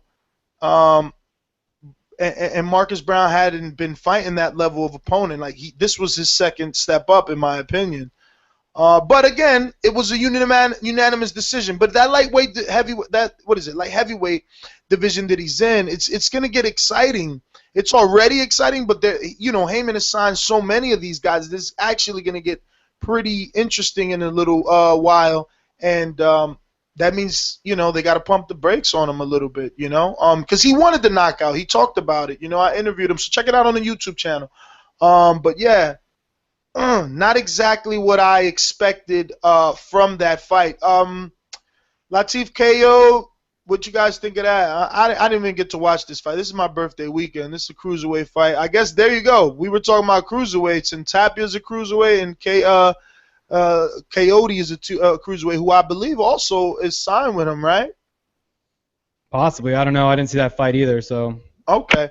Anyway, let's open up. Oh, I'm sorry. I watched that fight, and it wasn't anything to write home about. Coyote basically dominated his opponent. Now, with the Fortuna fight, look, I'm happy. He got a vacant title shot. Brian Vasquez is a credible opponent. And Fortuna, he won. Vasquez didn't, in the post-fight, object to that. He wants a rematch. Something about training, and that he promises to make it up. I don't know. Go check it out. I think I have it up. And but Fortuna, to me, still very wild. That eye was bad, especially watching it in person. Like in the post-fight press conference room is very small. So I'm up on him. Plus he's Dominican. We know each other already at this point, and Man, that eye was bad, and that means he's not ready. Like Mikey was ready when he was active. You know, he was knifing people. Like his biggest, mishaps was a headbutt with Orlando Salido. That I know a lot of people are like, oh, Salido was coming on and Mikey bitched out, whatever. But after that, he's razor sharp, and Fortuna's not there. But James, will he ever get there? I mean, do I have to just learn to accept this version of Fortuna that's kind of like a Tasmanian devil is what I see. I feel like he just sticks his arms out and just is like, spinning it. I don't see nothing beautiful about what he does. Nothing. He's caught in between this Sergio Martinez bullshit style because every time he puts his hand down, boop, he gets caught with a jab. Like, get your hands up, man. And he moved up here. Let's not forget, this is not Fortuna at 126. Now you're moving up to 130. And I don't even know who's at 130. I'll double check it. But they're not the same guys from 126. And those divisions are kind of weak. You know what I mean? At one in a blue moon, you get 2 or 3 good fighters in there. Then you got to factor in, politics. So, you can't be playing games in these divisions. Everything has to look good, and I don't know how good he looked. He probably looked good enough to get another fight because he looked vulnerable maybe, but impressive, I don't know necessarily. What do you guys think? I completely agree. He's a bit wild. He's a bit squirrely. That's why I was picking against this fight. I mean, I'm not a huge fan of him anyway, but he does give me entertaining fights. I think it's a bit ridiculous that when he gets hit, he kind of gives you like the, oh, hit me on the chin face and stuff like that. But, I mean, I think he could be competitive. I mean, if you look at the rankings that we have, I mean, someone like Uchiyama is gonna beat his ass, I think. Someone like Miura is going to beat him. But, like, if you run down the list, Gamboa, he has a chance against Gamboa. I think Francisco Vargas knocks him out. He has a chance against Orlando Salido and Rocky Martinez. So I don't think he's not necessarily, I mean, he's not going to be ever at the top featherweight, but he's going to make for some entertaining fights. We just got to see what that chin's like because it has been cracked before, and I think I see some weaknesses in it. But wait until he gets in there with the serious puncher. I don't think he'll be playing those games like he was last on Friday. So now he got the WBA vacant title. So what happened with Uchiyama? He moved up? I don't know. I just redid the rankings. I didn't see anything about that. See, this is why we need Vic, or even Norta. He's good with those Japanese fighters and stuff like that. I haven't been following up on my Uchiyama. So now that's a good fight. That's a good fight. I wonder if they can make that for him because I know that he's not. I don't know if. I mean, I think I'm hearing. I believe he's Heyman. I mean, I'm 100% sure he's Heyman, but I still see Samson there, and Lou DiBella. So I don't know really what's going on, but I guess in a perfect world they could get Gamboa. That would be a good fight. He's sloppy enough, and Gamboa is chinny enough that fight would be all excitement. Fast, quick, throwing a million punches, and now with 50 Cent going under with his promotional company, Gamboa realistically is a free agent. So I see him moving over to Al Heyman like everybody else, or like everyone else is right now. So.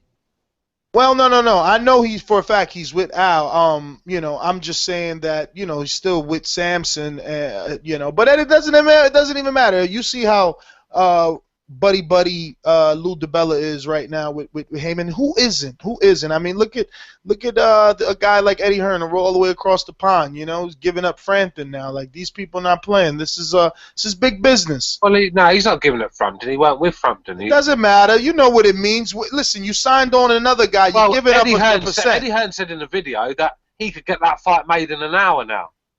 Which fight? Frampton. He said now that Frampton signed with Heyman, he's that close with Heyman, he reckons they're doing business, and he could get that fight made in an hour. He reckons. Which fight though? Scott Quigg? Fighters from Heyman. So I'm thinking Kovalev could be. Stevenson could be fighting Nathan Cleverly next because he was saying about offers from America as well. So yeah, Cleverly's moving back down to light heavyweight, or he moved down already.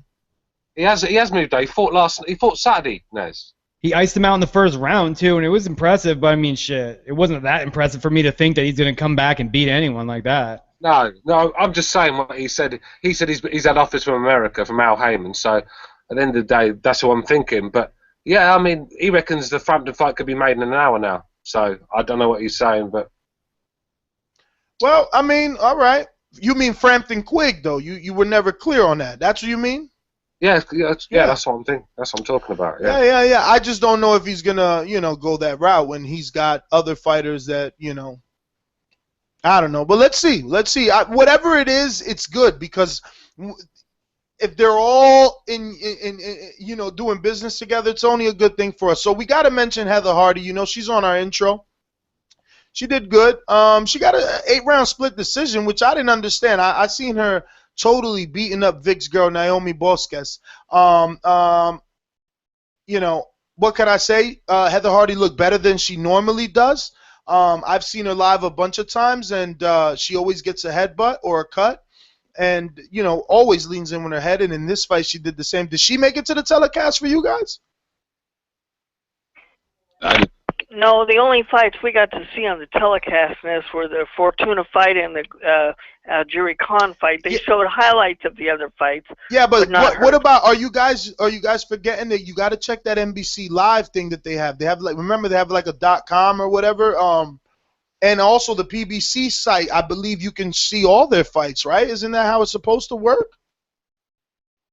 Man, I tune into television. I don't go online. I missed the Kell Brooks fight. I couldn't find that either.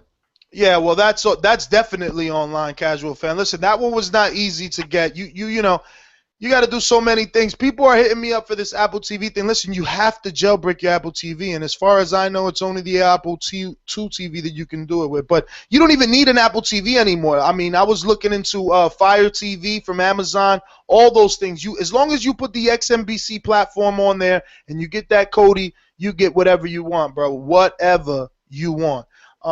So it's even cheaper now because I don't know. I'm assuming that Fire TV by Amazon is a lot cheaper than an Apple TV. I just picked up 2 new Apple TVs because I know pretty soon they're gonna jailbreak the third one anyway, and they were doing $69 for the 1080p one. So I said, why not have one upstairs and downstairs whenever I watch TV? I gotta invest in that. You gotta what? I said I gotta invest in that because I was wondering where the Kell Brook fight was. I saw it all over on social medias, but never came across it on television. You gotta click a link, baby boy. You gotta click one of them links, and you're gonna be right at the fight. Just make sure you got a pop-up blocker. My boy Stewart hooked me up, and now I got me a little pop-up blocker, and you can watch them. Listen, they're not good. They're not good. I watched the Lee Selsby Gladovich fight, and it was horrible. I hate it. I do it for you guys. I hate it though. I can't. I hate 480p and 360. Get out of here with that. Listen, let's open up these phone lines. We've been at it for a minute here.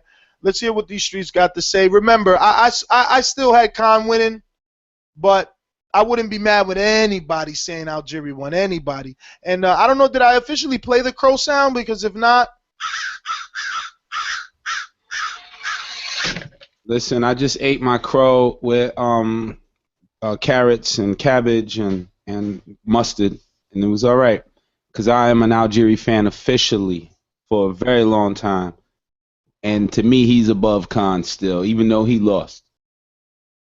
Yeah, I mean he definitely proved something.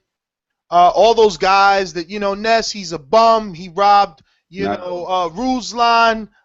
You picked him, Ness, you picked him to beat Pacquiao. Listen, this doesn't mean anything because at the end of the day, he still lost.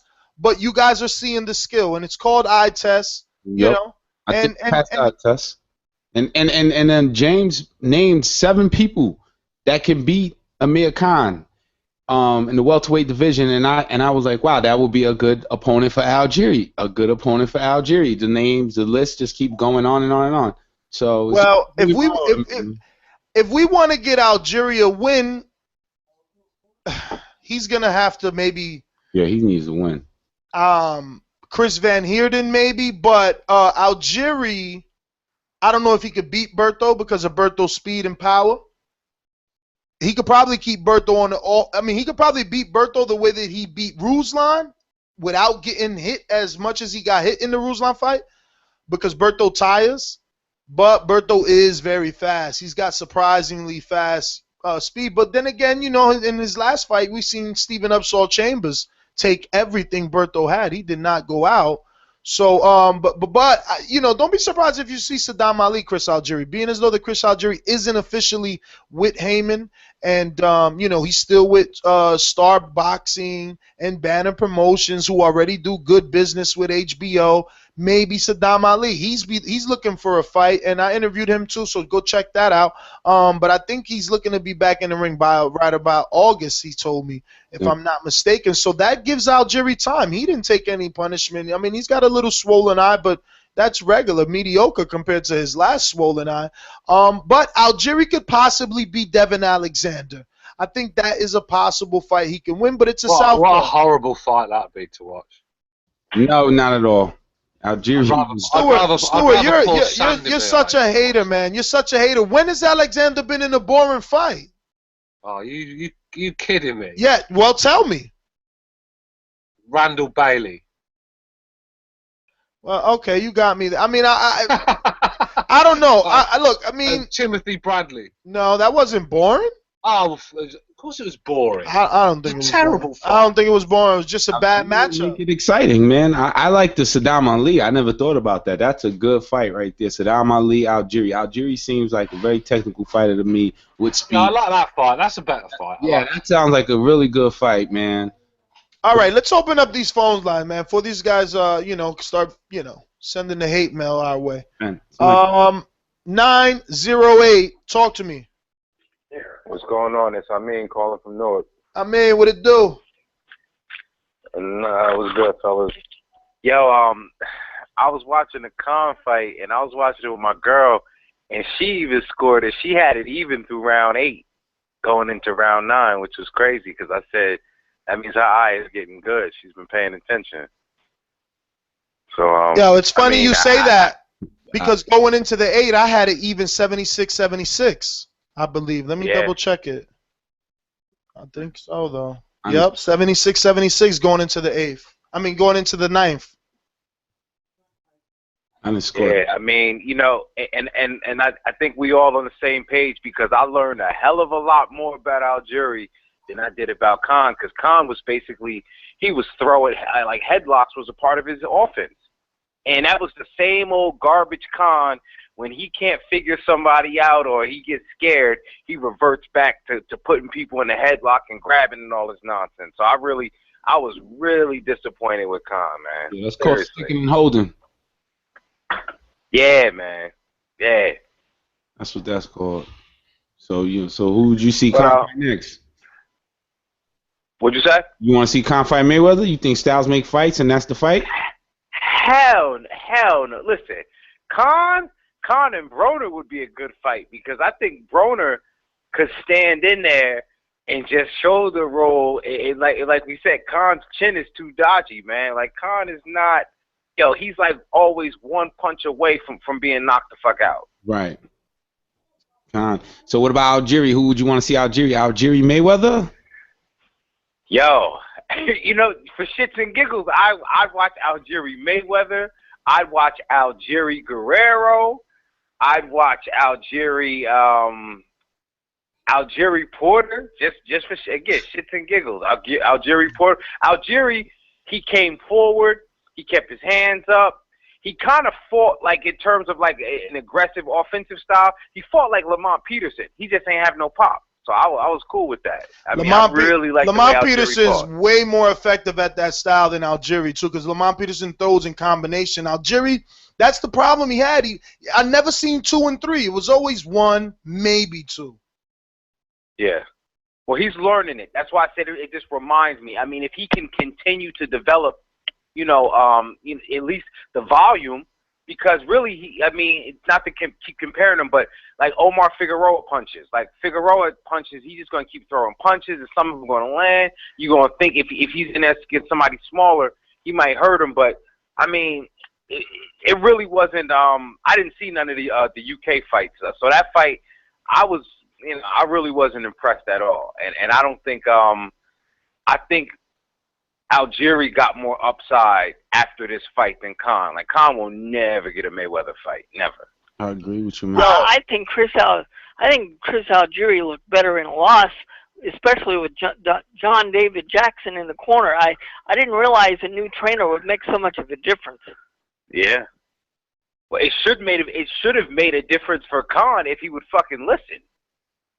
Virgil was Exactly. mad. I can't believe you got. They didn't. I knew it. I knew they weren't going to show the smack, man. That's crazy. Yeah, because that was against Khan, and that was a Spike TV show. Everything, I swear to you, every time I come back from commercial, it was like, all right, let's see the Khan highlights. Let's go into Khan's corner. Nothing. No, you're absolutely right. Our producer was saying the same thing. He's like, yo, there was just too much fluffing for Khan. Too much. And they were definitely lobbying for the Mayweather fight, but I mean, you hit it on the nail. I mean, this was a horrible audition for Mayweather, and if anything, Algieri, in my opinion, showed more. But I don't want to see Algieri doesn't get don't give it no gimmies in boxing. I mean, thanks for calling in, but no gimmies in boxing. Let's not give it to Algieri because there's not going to be any difference. He's not going to make it look any better. You know, because if he couldn't do it to Khan, he doesn't deserve it either, man. We got to be like that. We can't just let these guys, you know. I know that Mayweather could sell it too by simply saying, you know, he fought Pacquiao, so common opponent. You know what I'm saying? But nah. We can't do it like that. But I'm saying that I prefer, if there were just the two fighters left, if it was a toss-up, I would go for Algieri. Before. Name is Money Mayweather.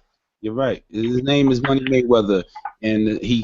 You just talked over my man Mike or Mark's intro. Oh, my fault, Mark. Let's go put it on again. Are you there?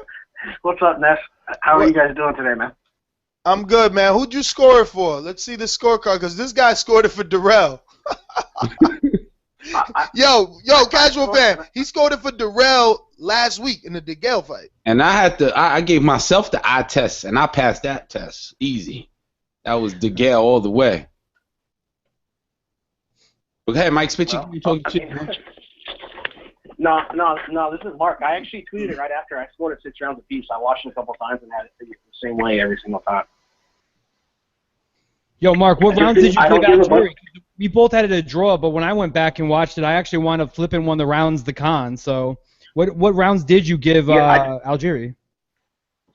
I'd have to get him my iPad. I know for sure I gave him 4 and 5. So did I. I'm pretty sure I gave him 7, 9, 10, and 11, I think, and I'm not sure what the other one was. Yeah, because I gave Algieri 1, 4, 5, and then 11 and 12, and I think my 8th or the 7th I did flip, so I was with you. Yeah, I can't remember. Mark, I'll tweet it to you. You didn't give him the 3rd? Nobody gave him the 3rd? I thought he won the 3rd, man. I'm sorry. Yeah, I'm sorry. I did give him the 3rd. The 3rd was his best round, I thought. Actually, I'm sorry, Ness. That was the other round. Yeah, the 3rd I think was his best round. Oh no, I think the 8th was his best round. He was landing like crazy in that 8th. Yeah, I mean, the 3rd we have to look at it like this. Did Chris Algieri win? win the fight? In 99% of people's eyes, no. And but Stuart, that's because there's a lot of Khan fans, and there was a lot of oohs and ahs for punches that were not landing. I don't go by that. I score my fights how I do. I very rarely get it wrong, and I got this one right as well. I had Khan 4 points up the first time I watched it. Second time I watched it, it was 3 points. But Khan did enough. You know, let's not pretend Algieri won that fight because he didn't. 116, 112. I just don't give a bunch of credit for shoe shining, and Khan was shoe shining all night. So a lot of those rounds where some people might have gave him the credit, Algieri was landing the cleaner shots, and I felt like Khan was just shoe shining almost the entire night. I don't know if you guys thought that or.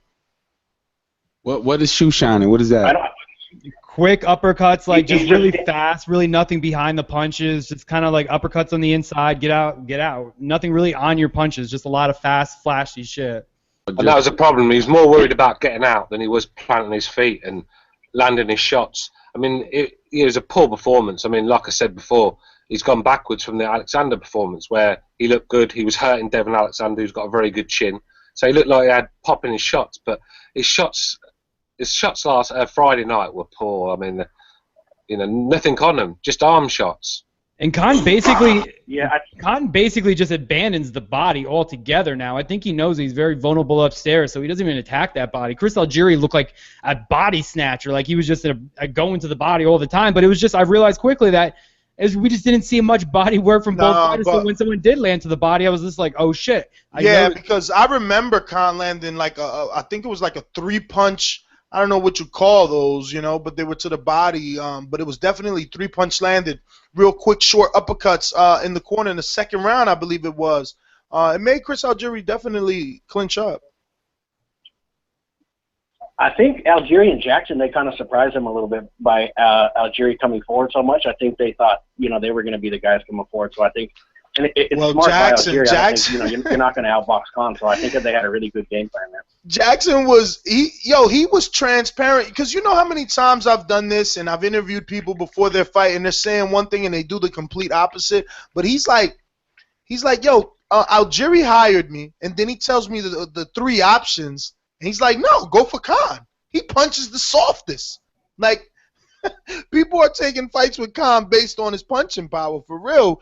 Unfortunately, they came up short, but they were always coming into this fight very confident in the fact that they knew Khan could not stop Algieri, and they felt they could stop Khan. But that's the problem, I think, James. And you're the trainer. I think that they didn't go round by round.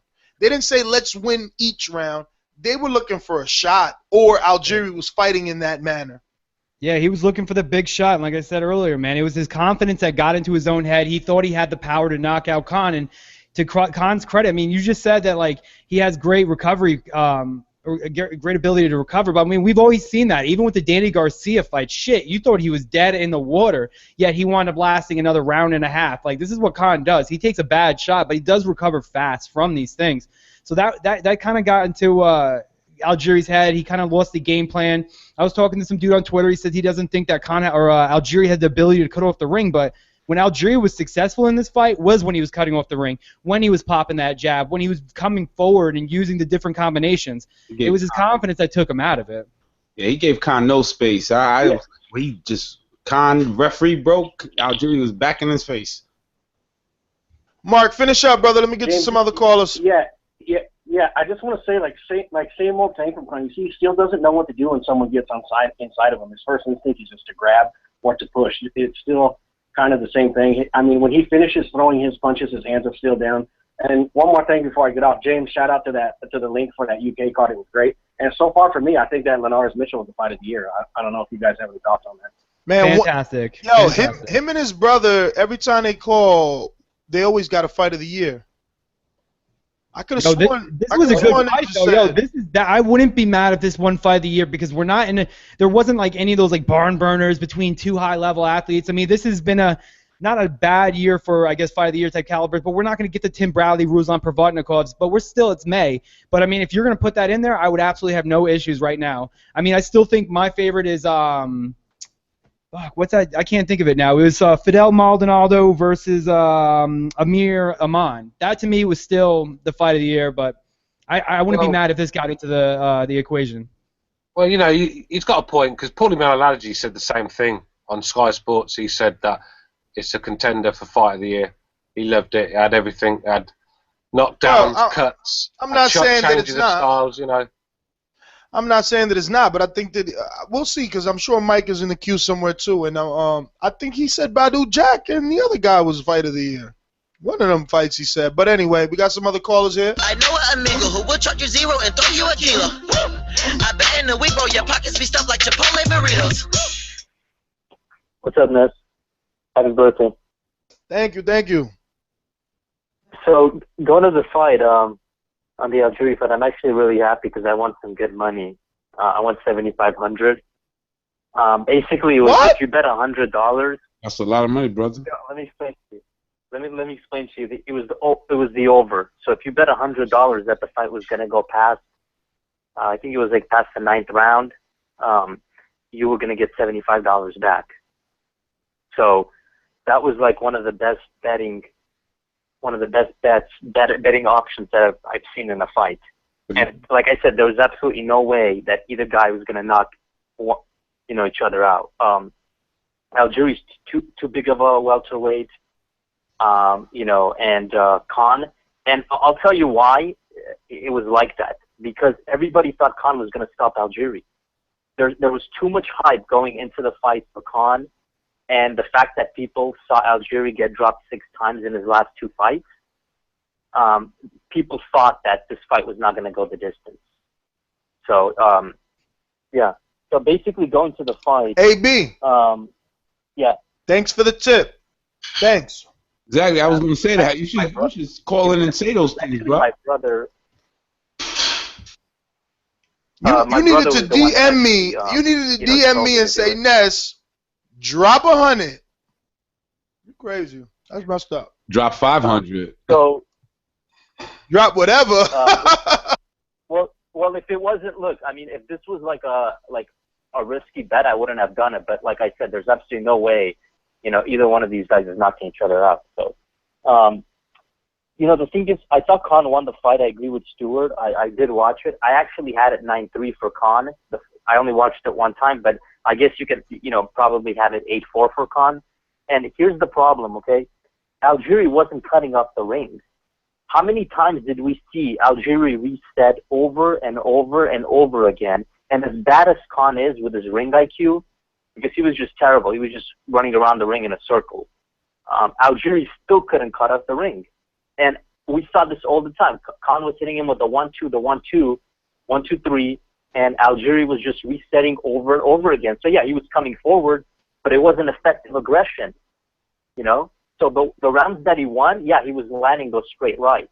And I think that there was this one straight right that he landed that he put his whole body into it. And I think if Thurman landed that straight right, Khan would have been out cold. But, it's just, you guys are talking about, the last caller was talking about the shoe shining thing. I mean, what's the difference between what Khan did and what Mayweather does? Mayweather does a one pot shot. Khan is doing a 1-2-3 pot shot. Right, and right. moving around the ring. But Mayweather does it against fighters that have names for beating people up, not Chris Algieri. Yeah, and he also has a little bit more counter. I don't think that Mayweather's shoes shines as much. I mean, I think it's a different style. I mean, I could see the comparison slightly, but I don't think it's the same thing. I think Mayweather he does pop shot, but it's more in a counter punch and defensible. What's up? Well, yeah, he's a better counter puncher and he has more pop to his punches. But what I'm saying is, you still got to give Khan those punches that are landing and that are making Algieri's face snap back. Oh, I give credit for any punch landed. A lot of people, like, I don't score, when they're holding in the clinch and they're banging on that body, like we've talked about before. I might not necessarily score that because I know the judges don't, so I try to, I guess, adhere to the same guidelines in which they do because that's what we got to do with our scorecards. But I mean, every punch that lands takes a toll on your body, no matter what happens. These punches behind the head that are illegal, that still takes a toll on the body. So when people say shoe shining punches don't count, they really do in the long grand scheme of things. But I guess it's more or less how you count, how you score a fight. So when you see that, you do score shoe shining, because we just had a few callers ago, someone said they don't. Well, it depends. I mean, look, these were clear, like 1, 2, 3, right on his face. I don't know how you can't score. I mean, like Mayweather does like a one pot shot, and then he goes, he dodges the punch, and then he makes his opponents reset, and then the announcers go crazy, and all the Mayweather fans go, oh wow, look at Mayweather's great. Look what he's doing. He's making him reset. Look, just got him with a counter again. But I mean, Khan was hitting 1, 2, 3, 1, 2, 3 all night long on Algieri's face. So I thought those punches were clear as day. The one thing Algieri should have done though is he should have used his jab. He wasn't using his jab as much. He was coming in, and I think he was getting countered every time he was using his jab. But I think in camp, I don't know, man. He was just coming in, moving his head. But he has that. He's got that height advantage. He's got that reach advantage. I was surprised he wasn't using his jab to set up his punches.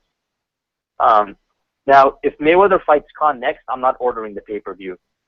I'm telling you. Right now, the only two people that I want to see Mayweather fight are Cal Brook and Keith Thurman. If he's not fighting those two guys next, I'm not ordering this pay-per-view. Once if it's not on pay-per-view, though, what if it goes to CBS? Once it goes on CBS and it's not pay-per-view, would you be, I guess, overly upset and be upset at the fact that he's fighting Khan, or would you be almost okay with it? I'm not going to be upset, but I mean, I'm not going to pay $80 to watch a fight on pay-per-view that I already know, like the ending to the story. And this is what, like, I don't get with a lot of fans is that, they're upset with like someone like Golovkin, when he knocks his opponents out, but like Mayweather facing Guerrero, Ortiz, or possibly Khan next, nobody complains about that.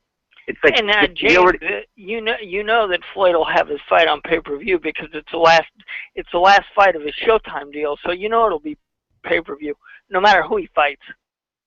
It should be. Yeah, I mean, look, in the welterweight division, I think Cal Brook would give Mayweather the toughest challenge. I think he'll give him a bigger challenge than Thurman, and the reason is because Kell Brook is a smarter, more technical boxer than Keith Thurman, and Keith Thurman has no inside game. Keith Thurman is a mid-range fighter that fights off his back foot, and there's absolutely no way you can beat Mayweather fighting on the back foot on the outside. It's impossible. What Brook can do, though, Brook has a good inside game. He's shown that with Porter. He's strong. He can hold his ground on the inside, and he's very good at timing. He's very technical also. Very accurate, very good at timing. I can see him timing Mayweather. Yeah, he's a very versatile fighter, isn't he? But I think he can win 4 or 5 rounds against Mayweather. I wouldn't be surprised. Well, all right, AB. Let me get to some other callers here, man. We got a pretty big show. 773, you're live. Who's this? What up? This Santana. Santana, what's going on? Santana. What's up? Yeah, I disagree with y'all about the Cotto and the Gill fight. Y'all said Cotto doesn't gain anything. I think this fight shows that if Cotto still got it, because after the Trout loss, he fought Rodriguez, which is not really a good opponent. Then he fought a one-legged Sergio Martinez. So now he's fighting a solid middleweight. So this really shows where Cotto is at his career now. You got to win spectacular. No, you don't got to win spectacular. I'm just saying he had to win, but he ain't got to win spectacular because he is fighting a middleweight, and Gale is a solid opponent. And for the Khan fight, I scored it. I only gave Algieri 4 rounds. It was a good fight. I got my scorecard. I only gave Algieri the 3rd, 4th, 8th, and the 12th round. Khan, to me, I was real impressed with Khan. He showed he improved his inside game, because usually on the inside, Khan usually just puts his earmuffs up and lets the just get punched on. And this time, he was throwing body shots on the inside and throwing short uppercuts. So I was really impressed with Khan's performance. I was more impressed with Khan's performance than Kell Brook, because Khan opponent actually came to fight. Kell Brook opponent looked like he didn't want to fight. So, and I still want to see the Khan versus Mayweather fight. I don't know why nobody said they want to see it. They said they wasn't impressed with his performance. But Canelo got the Mayweather fight after the Trout fight, and he didn't really look good in the Trout fight. So I think Khan deserves the Mayweather fight. And now one more thing. What y'all think about J.C. Vargas firing Roy Jones as his trainer? But did he officially fire him? Yeah, he did. It looks like I saw today that he left him for Eric Morales. Yeah, no. But again, did he officially fire him? Remember, we've been following Jesse Vargas, pretty close since he's been with Roy. Sean's been going there a lot, at least once or twice a month, and everything that I've seen him say to Sean is that whenever Roy has time for him, he's grateful of that. He knows that Roy has a busy schedule. And you got to remember, Pascal got added to that Kovalev card. Is Pascal the bigger fish for Roy? You got to remember he's getting a percentage, and that's an HBO fight. I mean, this one is an HBO fight too. I don't know, but are we sure he fired him? I don't know about all that. For Eric Morales, the boxer? Former boxer? Yes. Yeah. Oh, shit. Very interesting. But Santana, let me get to some others, man, and thank you again for calling in. My bad about that intro, brother. I wish these people let me save your numbers so it would be easier. Man, that was Santana, so this has to be Fight Doctor, but being as though your intro is so explicit, if it's not true, I can't just be going to it. But anyway, 773, what's up? Who's this? Fight Doctor Maurice. I knew it. You see? Sucks. My bad, bro. What's going on, gentlemen? Chilling. Listen, Khan didn't look good Friday night. You think? If that was supposed to be his trial, his audition for a Mayweather fight, I don't want to see it, to be completely honest with you. Look, there's no mandate for Mayweather to fight Khan. Okay, I mean he barely got by. You know, a guy coming up from. I mean, listen. Like I said Thursday night, Algieri was a live dog, and I feel vindicated in making that statement. The TBRB boxing rankings have Khan ranked number 4 welterweight in the world, which I think is a completely unjustified ranking. I think Khan barely gets inside the top 10 at welter. Okay, because really, what has he done? Who has he beat at welter? Okay, he beat Devon Alexander, who had already lost to Sean Porter. So, I mean, yeah, maybe that win is good enough to get you in the top 10, but I don't think that's good enough to get you in the top 5 at welter. I don't think so. Well, we have him 5th, and you know, who's above him? Keith Thurman. He is. We have him. We have him above him. We have Keith above Amir. Yeah. Well, listen. I think there's a number of guys you can rank ahead of him. Okay, Keith Thurman being one of them. Pacquiao. Okay. Even Tim Bradley. Okay. We have. Listen, we have Khan. Did you say TBV or you said another rankings? He said the transnational boxing. Okay. I thought he said TBV. I'm about to say because we got Khan at number 5, and all the right people are above him. Right. Yeah. Well, I don't think a ranking at number 5 is justified. Okay. Well, I mean, then you're gonna have to find 5 people that belong in front of him. Well, okay, well, that's fine. I really didn't call it a debate where his ranking should be. I mean, because at the end of the day, he doesn't deserve a Mayweather fight. I think he's a knockout waiting to happen. He's a sucker for the right hand. Okay, listen, Algieri was landing some super clean right hands on this cat. Okay, it seems like not only is he a sucker for the left hook, he's a sucker for the right hand. Okay. And that's Mayweather's best punch. And that's Floyd's best punch. I think look, if Mayweather fights Khan, I think Mayweather ends his knockout drought. Okay, I think that's a lock. All right. If that fight gets made, I'm betting the house Mayweather by knockout. Okay, I'm getting that money. All right. He should stay away from Keith Thurman. Keith Thurman knocks him out in 2 rounds. Okay, and I got money on that. If that fight ever gets made, which it won't, because they're not going to put him in the ring with a puncher, because he's a walking knockout, okay? According to AB, put $100 down for past the 9th round, you might walk away with $7,500. Listen, I think Adrian Broner knocks him out, okay? I mean, say what you will about Adrian Broner's defense, but he does sit down on his punches, okay, and he throws hard shots. And he's explosive. Right? And he's there, all right? And he's going to be in front of you all night, so... You know, I would like to see that fight. I would like to see Broner and Khan, and I think Broner wins that fight. Okay. You gotta get. He got to get through Porter first, my friend. You got to get through Porter first. Or Porter versus Khan. Whoever wins that fight should meet up with Khan.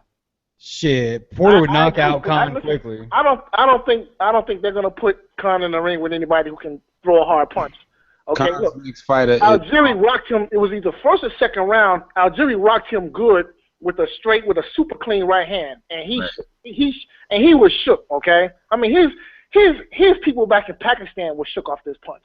All right, and Algieri only has 8 KO. Listen, Algieri was the bigger man.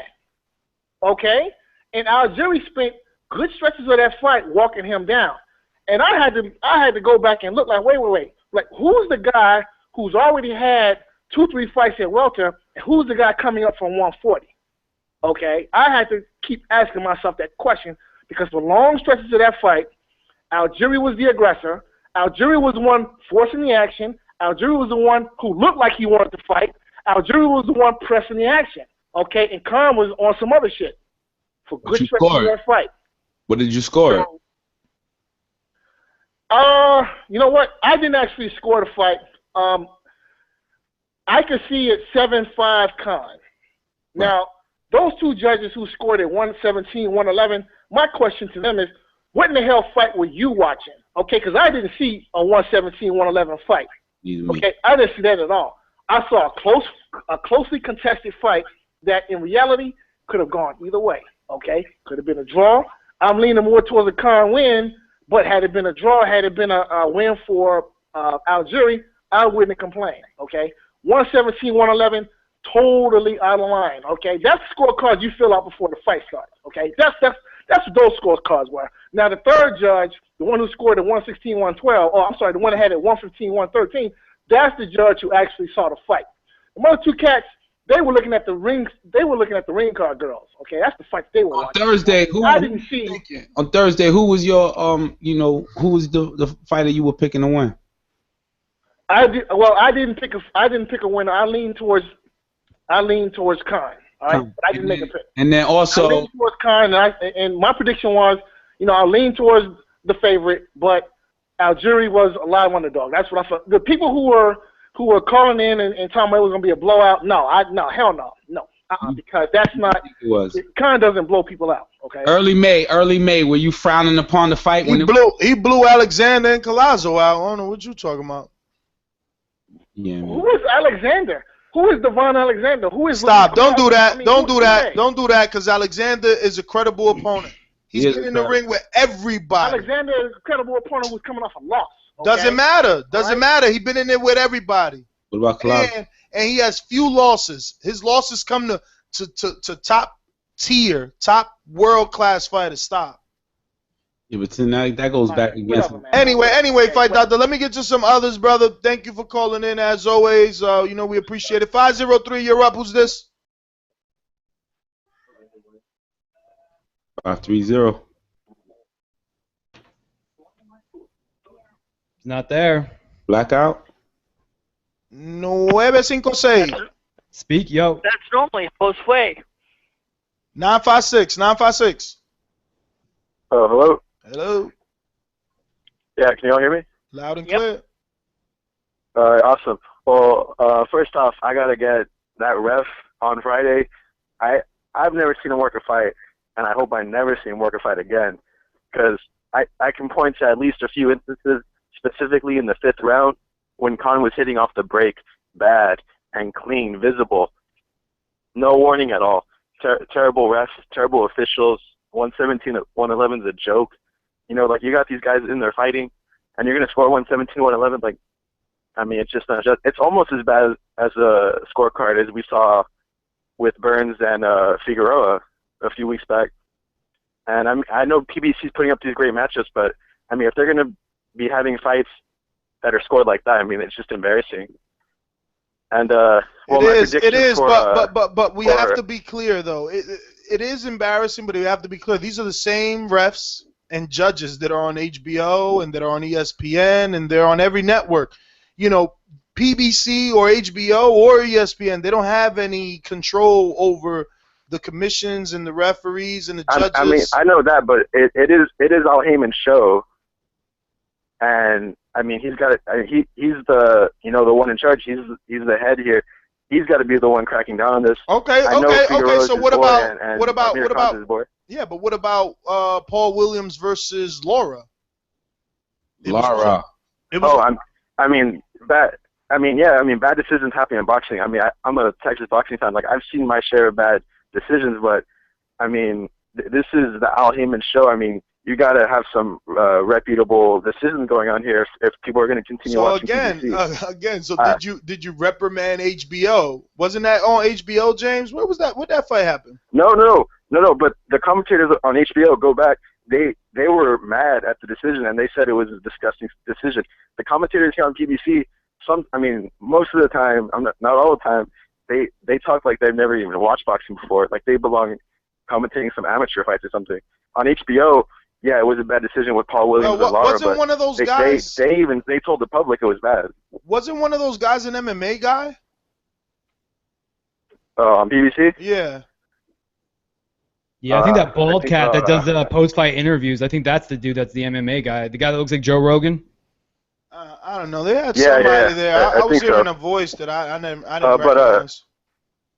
Yeah, let me get to I picked Algieri to win. I knew it was going to be a close fight. I was picking 7-5 either way. A draw, after watching the fight again, I'd say a draw would have been fine. But I hope Algieri is not tied down to PBC. I hope he goes back to HBO. I hope he gets Thomas Delorme. I think that's the fight he needs right now. Delorme's coming off a loss, and I think he wins that fight, honestly. And as far as Khan Mayweather goes, Khan needs to quit with this Mayweather talk. If this was his tryout for the fight, he failed like miserably, almost as bad as he did against Andy Garcia. I mean, he got knocked out against Garcia, but that was his real shot back in 2012 to make the fight happen. And I mean, you lost. Like, I mean, you had your shot. His super fight is against Kell Brook. He needs to stop running from Kell Brook and get him in the ring. I mean, he's taking these fights off route for a Mayweather fight, and he's not looking impressive at all. I mean, it's just, he needs to fight Kell Brook. He's not like a Terrence Crawford right now, who's going on this massive run of great opponents and knocking them out and looking dominant. Terrence Crawford deserves a Mayweather fight a lot more than Amir Khan does right now. Yeah, I mean, well, that's just my opinion.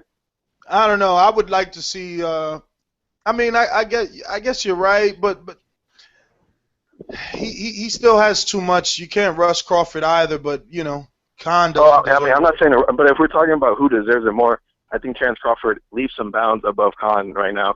Yeah, and, I mean, he's up there with gotta, deserving it like Thurman does. Yeah, but you gotta still, you know, take into consideration the guys that Crawford is fighting. Khan's actually fighting welterweights, you know what I mean? But I get what you're saying, though. You're not thinking literal. I hear you. I mean, yeah, we're talking the quality of the opposition. I mean, Khan, let's be honest. Khan's been ducking Kell Brook for 2 years, and he keeps on making excuses for it. I mean, if he really wanted to fight Mayweather, he would have made the fight with Kell Brook. You can't duck a contender. Then you're in the running for September.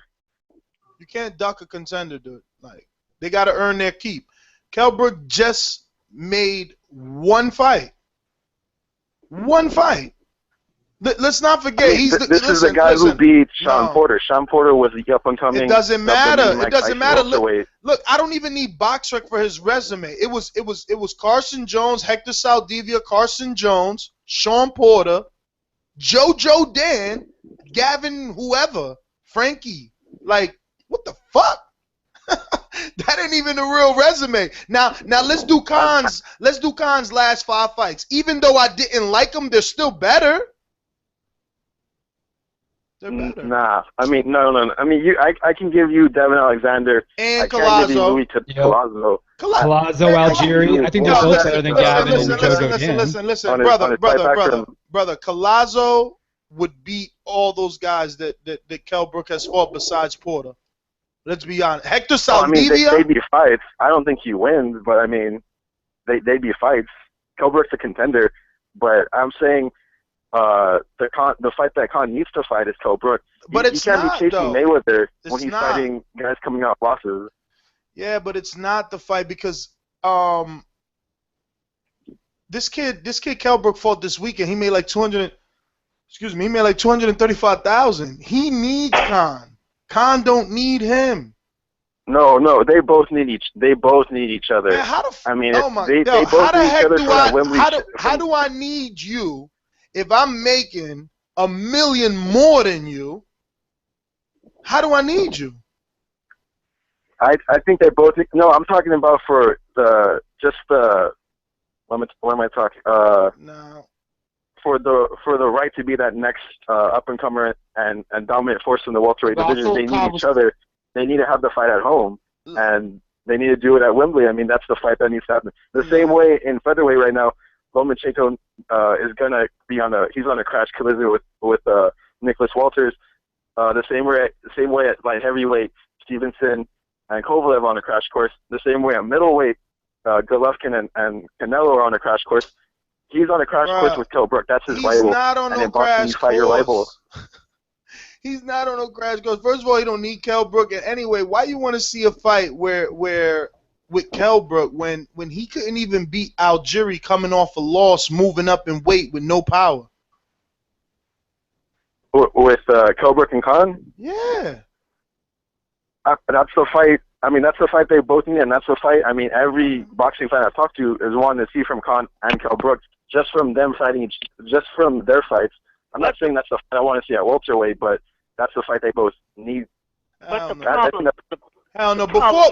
Before they give Khan Kell Brook, Keith Thurman deserves it more than Kell Brook. What has Kell Brook done outside of being from the same country? What did he do to earn a shot? He ain't nobody. You can say the same thing. You can say the same thing about Khan and losing his tryouts for a Mayweather fight. If he really wants a Mayweather fight, he will fight Kell Brook and he'll look dominant against him if he really wants that. But listen, I'm not defending a Mayweather shot. I'm saying no Mayweather shot, but he don't need Brook. He could fight everybody else. Who else? I don't. Thurman been calling him out, calling him all types of names, saying he'll knock him out. Go handle that. Go handle that because Thurman still got the best ratings on PBC. Maybe he should, but I mean, Thurman's got other guys who can fight. He can get the Porter shot. I'm saying the fight that Khan and Brook are in place for, that's each other. I think you're saying it. I think you're saying it because you know it's a big fight in the UK, but that's not a big fight for boxing fans. Who's been dying for that? UK fans? I think it'd be a big fight. I mean, just for the boxing community as a whole. But I mean, moving off of that, because I don't want to say at that. I hear your point, but I mean, I disagree with it, and a lot of people I talk to would disagree with it. But lastly, I hope Chris Algieri goes back to HBO and he will beat Thomas Delorme if they make that matchup, and I think that's a good matchup for him.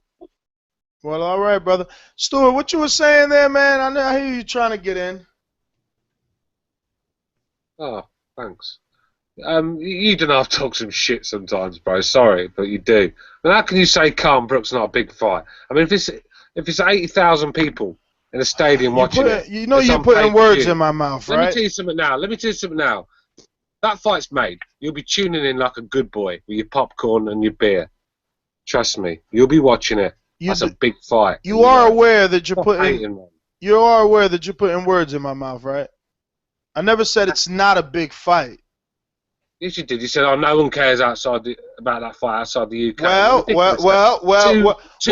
Am I lying? Wait a minute. Am I lying? Did Kell Brook do over $1 million over here on the US when he was fighting? We need Apple TV to see a Kell Brook fight. Remember, our fighters don't need the US. All right, but that's what I'm saying. Outside of the UK, it's not big to anyone else but you guys. You got 10 people who know who Kell Brook is. 11. Come on, man. What you mean, come on? I mean, he got paid $200,000 to headline a sold-out O2 arena. You said the same about George Groves, but he still helped in selling 80,000 seats. It was a big fight. You know, 80,000 UK fans. Ever since my existence, I've been telling you that UKs are the best fans. I'm not saying you can't fill an arena. How many Americans are going to watch that? I think you were watching this. You'll be tuning in to watch it. That's listen. All I'm saying is this, Stuart. How about this then, right? If you are Al Heyman, do you put Amir Khan in with Kell Brook, knowing there's a very high possibility he can knock him out, or do you save him for your cash cow in Mayweather and give him an easy swan dance? Let me tell you something now. Forget that question. Kell Brook Khan. Take Mayweather out of the equation here. Kell Brook Khan is a bigger fight in the welterweight division than any Americans can muster. You get any American together, and it won't be half the fight Khan Brook is. Yeah. Again, what exactly are we assessing? Are we assessing the number of tickets sold? Because what do you mean it won't be half the fight?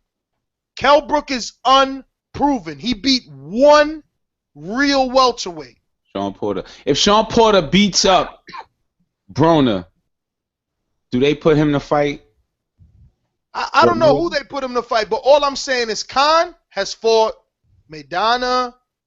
You know, he's fought Garcia, Peterson. He just fought Algieri, Collazo, Alexander. I mean, his resume is thick. You don't make a guy who's fought everybody who's been good in the last 3 years, okay, win or lose. He's fought the best for the last 3 years. You don't say that he has to give some fucking nobody, okay? There's such a nobody, he's still getting stabbed when he on vacation, you know? How you giving him a shot? He ain't nobody. That's why Algieri got the shot, because he was somebody. Why? I'm not saying he was better than Kell Brook. I'm not saying that. How can you call a world champion? What? He's a nobody. An unbeaten world champion, and he's a nobody to them. Okay, so who knows him? Unbelievable. Who knows him? Who knows him? That nobody. All right. That nobody come to America. This is an easy way to assess it, Stuart. This is okay, and this is an easy way to assess it, right? You had Sean Porter versus Kell Brook on Showtime, right? That was Showtime? Yep. Okay. Then you had Kell Brook versus Doodoo Dan on Showtime, right? That was Showtime, right? Yep. HBO. Obviously, they seen those numbers and they said, fuck no, we're not bringing this dude back. Put that other fight on pay-per-view because nobody wants it. Crickets. I didn't think so. We'll move on then. I think he was disconnected. Nah, he ain't disconnected. That's what about. He ain't disconnected. That's like me saying, how many views if you got two Americans fighting, how many views would it get over here? It's the same. I'll tell you a fight that's going to get a lot of views. Kell Brook is not going to get big numbers in America. You speak on. But that's what you're forgetting. That's what you're forgetting. Amir Khan. Yeah, but what you're forgetting, Stuart, that Amir Khan is not a UK fighter anymore. He don't want to fight over. He don't fight over McCloskey and Julio Diaz. That's a gimme. He's giving back to Bolton. Oh, I get it. What? I'm just saying he's got bigger fish over here. When fighters fight, they think legacy. Nobody wakes up in the morning and says, I'm going to be the European champ. No, they want to be the champion of the world, not the European champ. That's all I'm saying. We'll keep it moving, though. It doesn't even matter. Whatever. Real quick, no. I forgot. Yo, so I really want to bring this up. Outside the US. I forgot about that. Yeah, there is, and there's a great fight coming up here at the end of June, June 20th. So I want to take the time because I'm excited for this. I think this is a great opportunity to bring it up, and I think that not only I'm excited, I hope everyone out there is excited with us because this is something that I don't think any other radio show's done before. And I'm really excited because if something like this pops off, we could do continuously things like this and interact with you guys more and more. We're offering what's called the Boxing Voice Experience, all right? So what this means for you is if you want to go see Sean Porter and Adrian Broner live in Las Vegas, here's your chance, baby.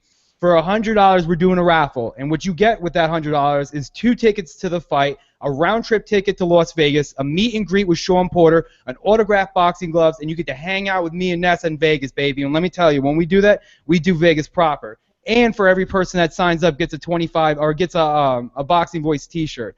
Now, mind you, it's going to be 25, and that's the cap. So you need to get in quick because I anticipate this is going to go popping off quickly. So if you want to get in, make sure you do this. And this is for all the people out there that haven't had the opportunity to go to Vegas, haven't had an opportunity to go to fights. Even if you have gone to Vegas, you know this is one of the best fights of the year. This is great.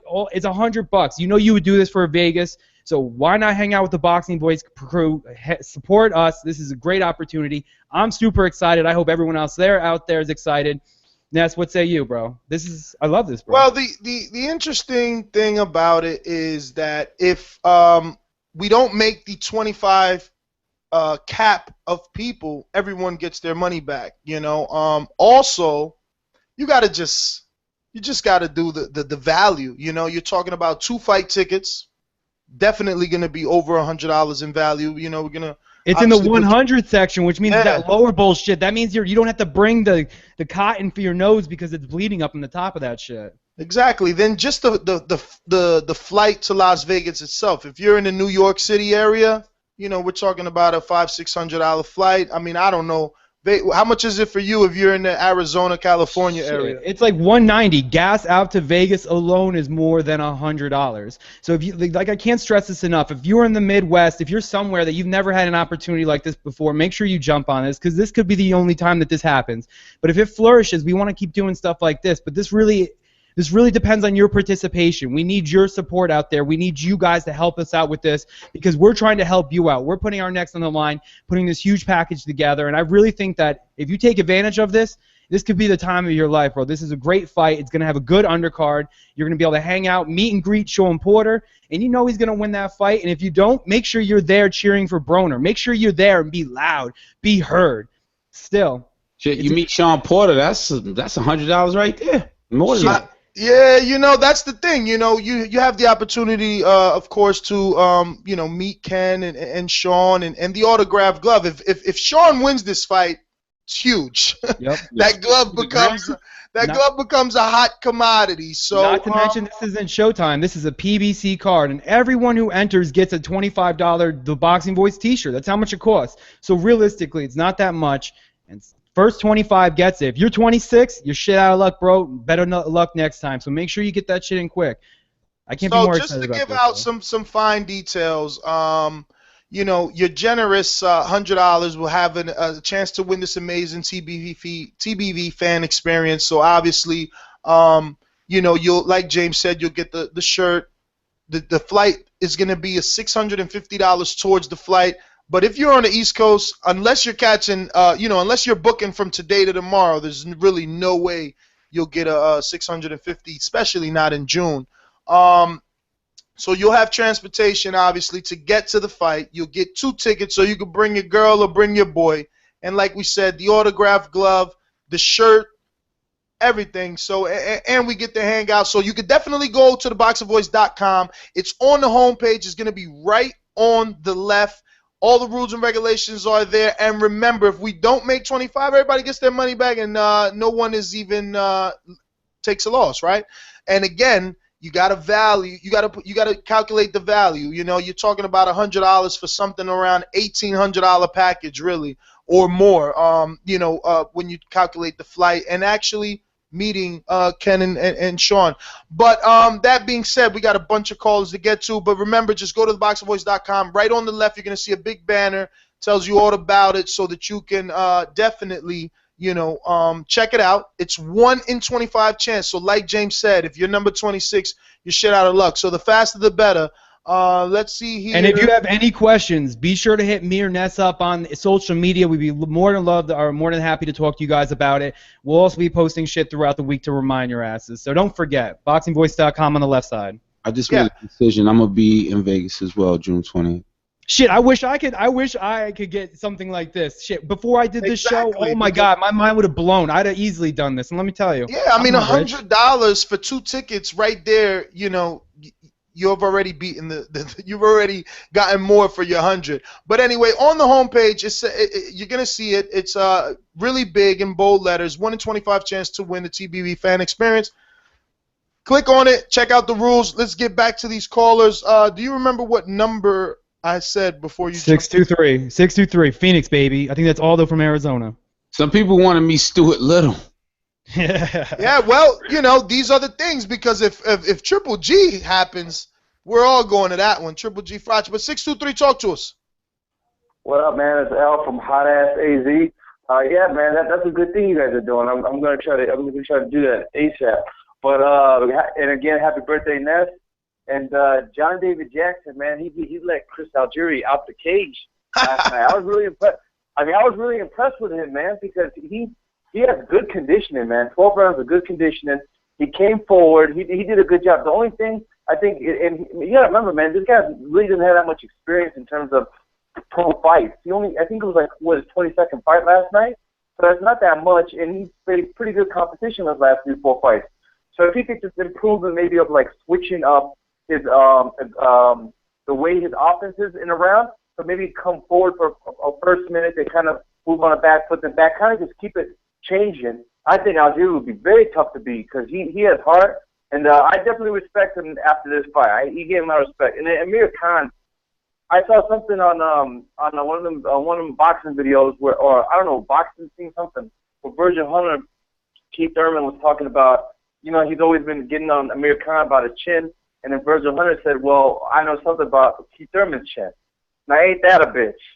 Amir Khan talking about someone else's chin. Amir Khan might be the only boxer who could get knocked out shadow boxing. Talk about, you want to talk about chins? If that was Maidana, or if that was Keith Thurman landing those punches, you would have got. No, that was actually Virgil Hunter. He said that in a post-fight press conference. He said, and that was actually my question too. They some fucking thieves. You see what I'm saying? I heard you. I heard you a couple of times. I heard you another question. Yeah, because I had asked him, since he was crying the day before about Mayweather Pacquiao. I said, let's talk about Keith Thurman. He's been calling Amir out. You know what I'm saying? And he was like, oh, well, Keith could do that, but he knows I know him well from the amateurs and whatever. Maybe, yeah. I mean, look, at the end of the day, I had Amir Khan winning 7-5, but still, I mean, Algieri's like, to me, he can improve a lot. Because he definitely has the heart and the condition to do so. And the reason why I think Amir Khan is going to fight Mayweather is just because who else is really out there? Thurman has a fight in July. Brooke is fighting in late August. So it's like, who else is he going to fight? Bradley's fighting. He's with Top Rank. So who's he going to fight? It's going to be Amir Khan, or the surprise is, if it were to happen, would be Danny Garcia. But it's going to be one of those two, either Khan or Danny Garcia. And that's it. But again, Amir Khan, maybe he should change his name from Amir King Khan to Candle, because one blow and that boy's out. That's all I got, man. All right, brother. Well, thanks for calling in, man. 409, talk to me. What's going on, man? JD here. Man, I'm a little disappointed, man. A little disappointed. You same Mayweather fans, just like Khan's performance when he did that fight reminded me a lot of Mayweather Maidana 1. You're crazy. A lot. I had that fight. Maidana never could land the right hand as cleanly as Algieri was landing it on Khan. Never. He never even landed it straight. Well, I mean, it was always those weird looking. I mean, he buckled Floyd Mayweather legs, with that right. So I mean, what are we talking about? We talking about Algieri still landed more right hands. You talking about one shot? All right. Well, Amir Khan throws more punches. He did the same style, but he threw more. JD, stop, man. You disrespecting Mayweather, man. What Mayweather did versus Maidana and what Khan did, this is not the same. One dude's looking scared, the other dude is dominating. Stop, man. Oh my goodness. Well, look, let me say this, man. I take back what I was saying about Algieri. Algieri, he was clearly weight drained or some shit in the Pacquiao fight. Clearly, because that wasn't the same dude. And I know styles make fights, but he didn't bring shit in the Pacquiao fight. Like he had heart in this fight. He didn't have no heart in nothing. I don't know if he was starstruck, weight drain, maybe a combination of both, but that was a different Algieri. Yeah, hard skill. I gotta take my hat off to that dude, man. I was disrespecting the shit out of Algieri before this fight, but he got my respect. Say skill as well, not the heart, brother. Yeah, right? But I still had that fight 7-3 with 2 swing rounds, brother. Nah, what you talking about? What fight? Anyway, Khan Algieri? 7-3? What? Yeah, I had it 7-3 with 2. I had 2 rounds of draw. So, but that's neither here nor there. I did want to talk about Fortuna, man. That dude, y'all saying that he was sloppy, but I've been following him since he fought Yandel Evans. I fought Yandel Evans back in 2011. Yo, he starched Yandel. I watched that, man. Yeah, Yandel was my boy, man. I used to have Yandel on this show all the time. And then he had that fight with Fortuna. He retired after that, man. He never even been back. Yeah, I know. I was like, what the fuck? But, he was actually doing good in that fight until he got caught. But, yeah, Fortuna, I've been following him for a while now, and I see a lot of people not I heard y'all say it earlier, but I'm calling for this Gamboa Fortuna allowance. Gamboa saying he's gonna be loyal to 50 even after this shit. I don't know how that works, but he needs to get some kind of contract shit together or whatever, man. But he needs to get back, fighting the top guys on TV, But that'll be a good fight to me. Now, who should Algieri fight next? Like that caller said, Delorme, bro, because he need to win. Delorme, Mayfield. Delorme fights at 140. Well, right? Damn, you right. 147, tough, man.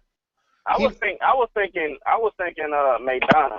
You know, Well, what about Saddam Ali? What the hell? What's wrong with you, man? We want him to get a win. Nah, we need him to get a win. You want to put him in there with McDonough? The rough fight. What about Saddam Ali? I think he beat Saddam. He needs to stay the fuck away from Saddam Ali. Yeah, he needs to stay away from any quick Diego. guy. Like that's just not. Diego Chavez, Leonard Bundu, Chris Van Heerden. Those are good fights for him right now. Brandon Rios. Does that sound right? Yeah, but Brandon Rios is gonna fight Kell Brook. Oh, that's yeah. official. Well, I'll tell you what Kell Brook said. He said, "Where's that?" And Caller, before you go, you got to eat crow, bro. We'll catch up. Oh, he owes some crow. He owes crow. He. What I right there, buddy. What I need to. You picked Khan. You wanted Khan to win. Yeah, and he won. What the fuck are you talking about? Oh man, what's going on, Edward Rodriguez? Hating against the casual man. Yo, how you gonna make me give him some crow? So listen, Kell Brook said, winning the belt, I thought the fight with Khan would happen. It is boring. He said win a world title, but I've done all, and he still did not pick up the phone yet to even talk about terms. I'm doing my own things. He must be scared. Why wouldn't he fight in an open air arena against me for a load of money with the belt on the line? So they're moving forward. They're targeting August 26th. And Brandon Rios is the opponent. I just don't know is Brandon gonna go over there. I mean, Brandon went to China, but Brandon went to China for Pacquiao. I mean, is Kell Brook? But where else is Brandon gonna go? What do you mean? He's with Top Rank. He's not. Yeah, but he's not washed up. He's fully fought all the top ranked fighters. Yeah, but he's not washed up though. He still got the Jesse Vargas fight. It's title up for grabs. Eh? Why not take the fight? He'll get decent money for it. Because he's got to go to the UK. That's why. It's pay-per-view. You might get paid a good few quid for that fight. Well, I hope it happens. You know, I would like to see it. You know, let's see, could he hold Rios? Hold him. Hold him. I'm not saying he wouldn't, but let's see if he's gonna hold him. That'll be the fight. JD, man, we out of here. You always mention holding, but yeah, you never mentioned it when Floyd Mayweather did it against Pacquiao. Never come out your mouth. Never crossed your mind. I don't think it was excessive. If somebody wants to sit through the fight and record every time and then come back with a number, let me know, and then we'll put it against. I watched that fight the other night. It was normal for holding. There weren't much in it. It weren't like excessive holding like some fights. We could put it up against other notable heavy clinching fights. It's that simple. But I'm not going to spend my time doing the footwork for that because I know that it wasn't a lot of clinching. I mean, you know, that's you because you hate Mayweather, right? But we all know what we've seen. It was outclassing. We don't even need to talk about it. So please, we don't even need the rebuttal. Let's just go to the next caller. Hold up,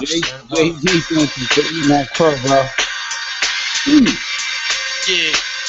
To all the killers and $100, I got you stuck off the realness. We be the infamous, you heard of us. Official Queensbridge murderers. Yeah, what up, Ness? What up, everybody? What up, everybody in the panel, man? Listen, man. Virgil Hunter, man, he was so upset with Khan. Khan is a F. He's a fuck up, man. Forgive my French, man. Khan, yo, it wasn't that Khan didn't try like. Algieri was just a different fighter with Jackson, man. Different fighter, man. He came to fight, man. Khan was running, clinching, and all that. So Virgil Hunter was mad, man, because once Khan stayed there and sat on his punches, he was stunning Algieri. He was stunning Algieri a little something though. But Khan was on his back. He was on his bicycle, man. He made. And now he won a Mayweather fight. He might as well sit down. He won the fight by 1 point, man. But it could have went. I mean, I would have been satisfied with a draw or whatever, too. Like, it could have went either way, man. If the referees, but that's 117, 111 was bullshit. Right. You know what I'm saying? Khan is yo, I don't know what's wrong with Khan, but he ain't fucking with no other way. Excuse my friends once again, man. is not messing with no other welterweights, man. He won a Mayweather fight. He won a big payday, and that's what he want, man. I agree. You know what I'm saying? That's why he don't want to take no fight with power, because he don't want to mess up his chances of getting that money, man. That's all it's about. He know he can't beat Mayweather. He just won a big payday. That's it. Dan, you think that Khan think Mayweather has no power? I mean, yeah. I mean, I guess, he don't think Mayweather got no power, but he did. He's not worrying about that. He just want to get in the ring for that payday. No, but I think he believes that he will not get hurt and make the money. Kell Brooks and DeKale, man, once them UK fights, once they get a belt, they start cherry picking, man.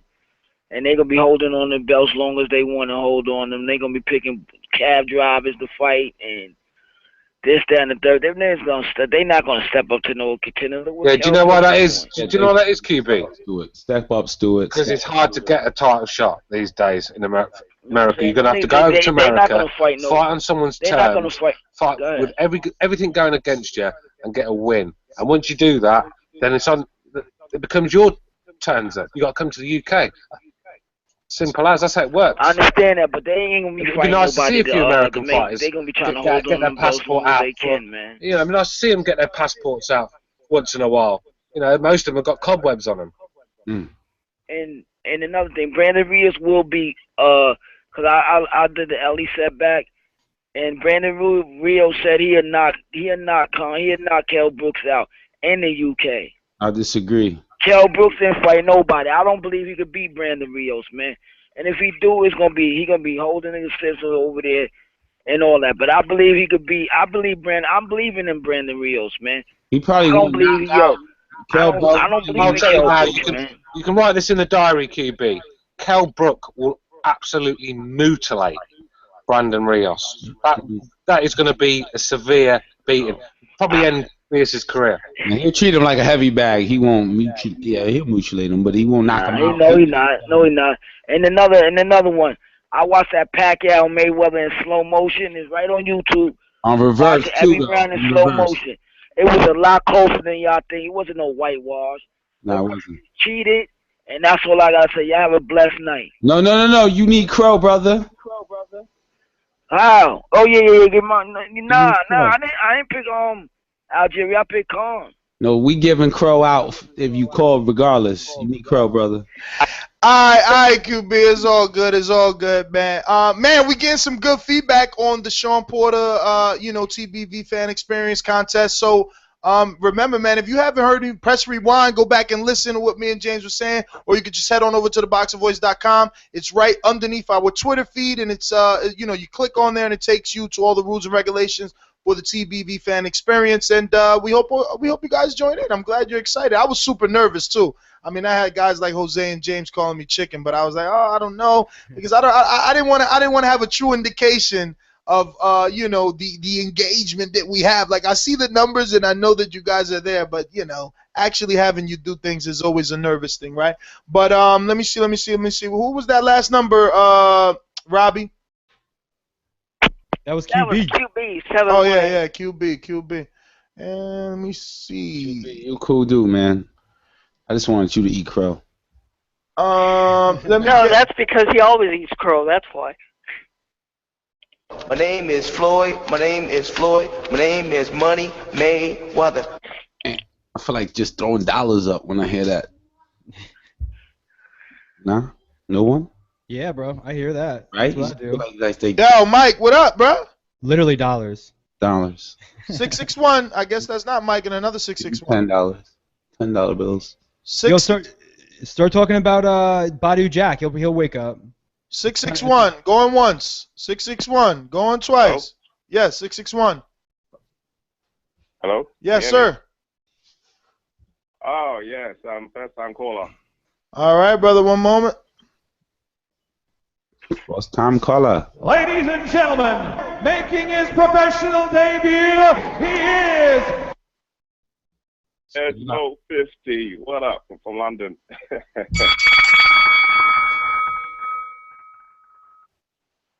Go ahead, brother. Spit it out from London. Hey, you a Lennox Lewis fan? You can talk, man. Go ahead. Yeah. Caller from London, what happened, brother? He's gone, man. He's gone with the wind. Someone glossed him. They glossed him. Oh, man, that sucks. Let me see what we got. 206, talk to me. Hey, how about that? Wake it up. 206. Yeah. Talk. You want? I hear the background. 310, talk to me. Hey, Ness, can you hear me? Loud and clear. Hey, man, it's JP from Long Beach. What up, JP? Hey, guys. So I had going when they're about to announce the decision, I said to myself, I got that about 116, 112, and I could see how they could make it 117, 111. And that's what it basically was. You guys, like, there is a judging criteria for fighting, and it usually is the guy who lands more and gets hit less usually wins. Effort doesn't come into play. So I don't know why we always have this discussion of some fucking dude who tried hard but is ineffective. Why don't we just knock that shit off? Because it never wins. Even when Maidana in the first Mayweather fight, the guy fought hard. I mean, he was all over Floyd to a degree that I hadn't seen since Castillo. But it was ineffective. Now fucking Algieri lands one punch around, and it's like, okay, should we eliminate that one punch that didn't really hurt Khan for the 30 he landed? Of course not. But the thing is, what happened in round 2 and 3, I said to myself, damn, Khan is in for a long night. Then by round 5, I said, oh shit, Chris is tired and he's kind of beaten up a bit. And Khan beat him. He beat him up, and he beat some of that out of him. You seen like in round 6, 7 maybe, where Algieri was starting to get a little energy from the crowd. He needed it. But Khan took all that out of him. He took all that one out of him. But it wasn't a great when he fought Devin Alexander. You know? Yeah, it wasn't Chris did something to make Khan not look like the Amir Khan that you thought was going to wash out Algieri, right or wrong? Right. But another thing I think Virgil was actually great for the man that's trying the hardest. The man that's trying the hardest took him off his game. Virgil was like, hey, stop running. You don't have to run from this man. But you seen that fucking deer in the headlights look in Khan's eyes when he starts circling that ring. Virgil said, dude, you do not have to run from this man. But Algieri, I think, sold himself short ultimately. But we all knew that Algieri was the lesser man in just about every category to Khan, and that's why he couldn't come in there and try to box him. You seen him try that for like brief seconds here and there, and then the shit just was like, nah, I'm not going to be able to pop 3 jabs in the right hand like this guy's going to be able to do me in that fashion. So what I can try to do is feint down to the body and come over with this right, which everybody can hit him with, but Chris just doesn't have enough power. But one thing I wanted to touch on quickly, though, guys, is like we got to stop giving these guys credibility. So where does Chris's credibility come from? From his win over Provodnikov, right? So then I asked, who the fuck is Provodnikov beat? Barely anyone? You know what I mean? Provodnikov is your lovable loser. He goes out there, gives a good show, lands a punch, some nice. Yeah. But come on. Hold on. It's easy to say that, and me, I would be right on board with you. If you go back 2-3 years, I was calling Provodnikov a bum. Okay, but who he beat? That's who he beat. Yes, but listen, I'm with you. I said it 2-3 years ago. I was calling him a bum. I said his biggest win was Herrera, but look who Herrera has become, right? And look what people got to go through to get a win with Ruslan. I don't want to do what Bradley did. I don't want to get in that fight that Algieri was in. And I damn sure don't want to be Lucas either. And Lucas beat the crap out of him. I agree. Good point. That's on paper. But still, I agree. But those ain't wins at the end of the day. But another thing I want to get on is my friend Stewart over there. Now, I called him a hypocrite once before for pointing out how much Santa Cruz and Broner make for fighting not so good opponents. But then you get Triple G over there, gets 1.5 for Monroe. He says nothing. Fine, okay, we won't touch on that. What I want to get to is how fucking DeGale got in there after whatever round he dropped fucking Darrell in, and then gets on it and completely stops fighting for like 3 or 4 rounds. So here's my Stewart impression if it were Mayweather that did that. Mayweather, it's completely deplorable. I don't see how this guy, you guys just love this guy. That's my Stewart impersonation. But if Mayweather had done that shit, boy, we'd have been hearing about it for weeks later. But nobody said shit. The girl literally stopped fighting for 3 rounds and nursed that fucking knockdown. And that was bullshit, man. But other than that, man, I think Khan kind of, he fucked himself off. I think Mayweather will beat the crap out of him at this point. Leading into this fight, I actually thought that that Khan would be trouble for Mayweather. But what I will say is this, and I grew up with Mayweather. I'll tell you who will beat him. Kell Brook will beat all these guys at 147. He's just as big as he's as big as anyone. His timing is definite, and he's strong, and he knows what he's doing in there. Let me ask you a question then.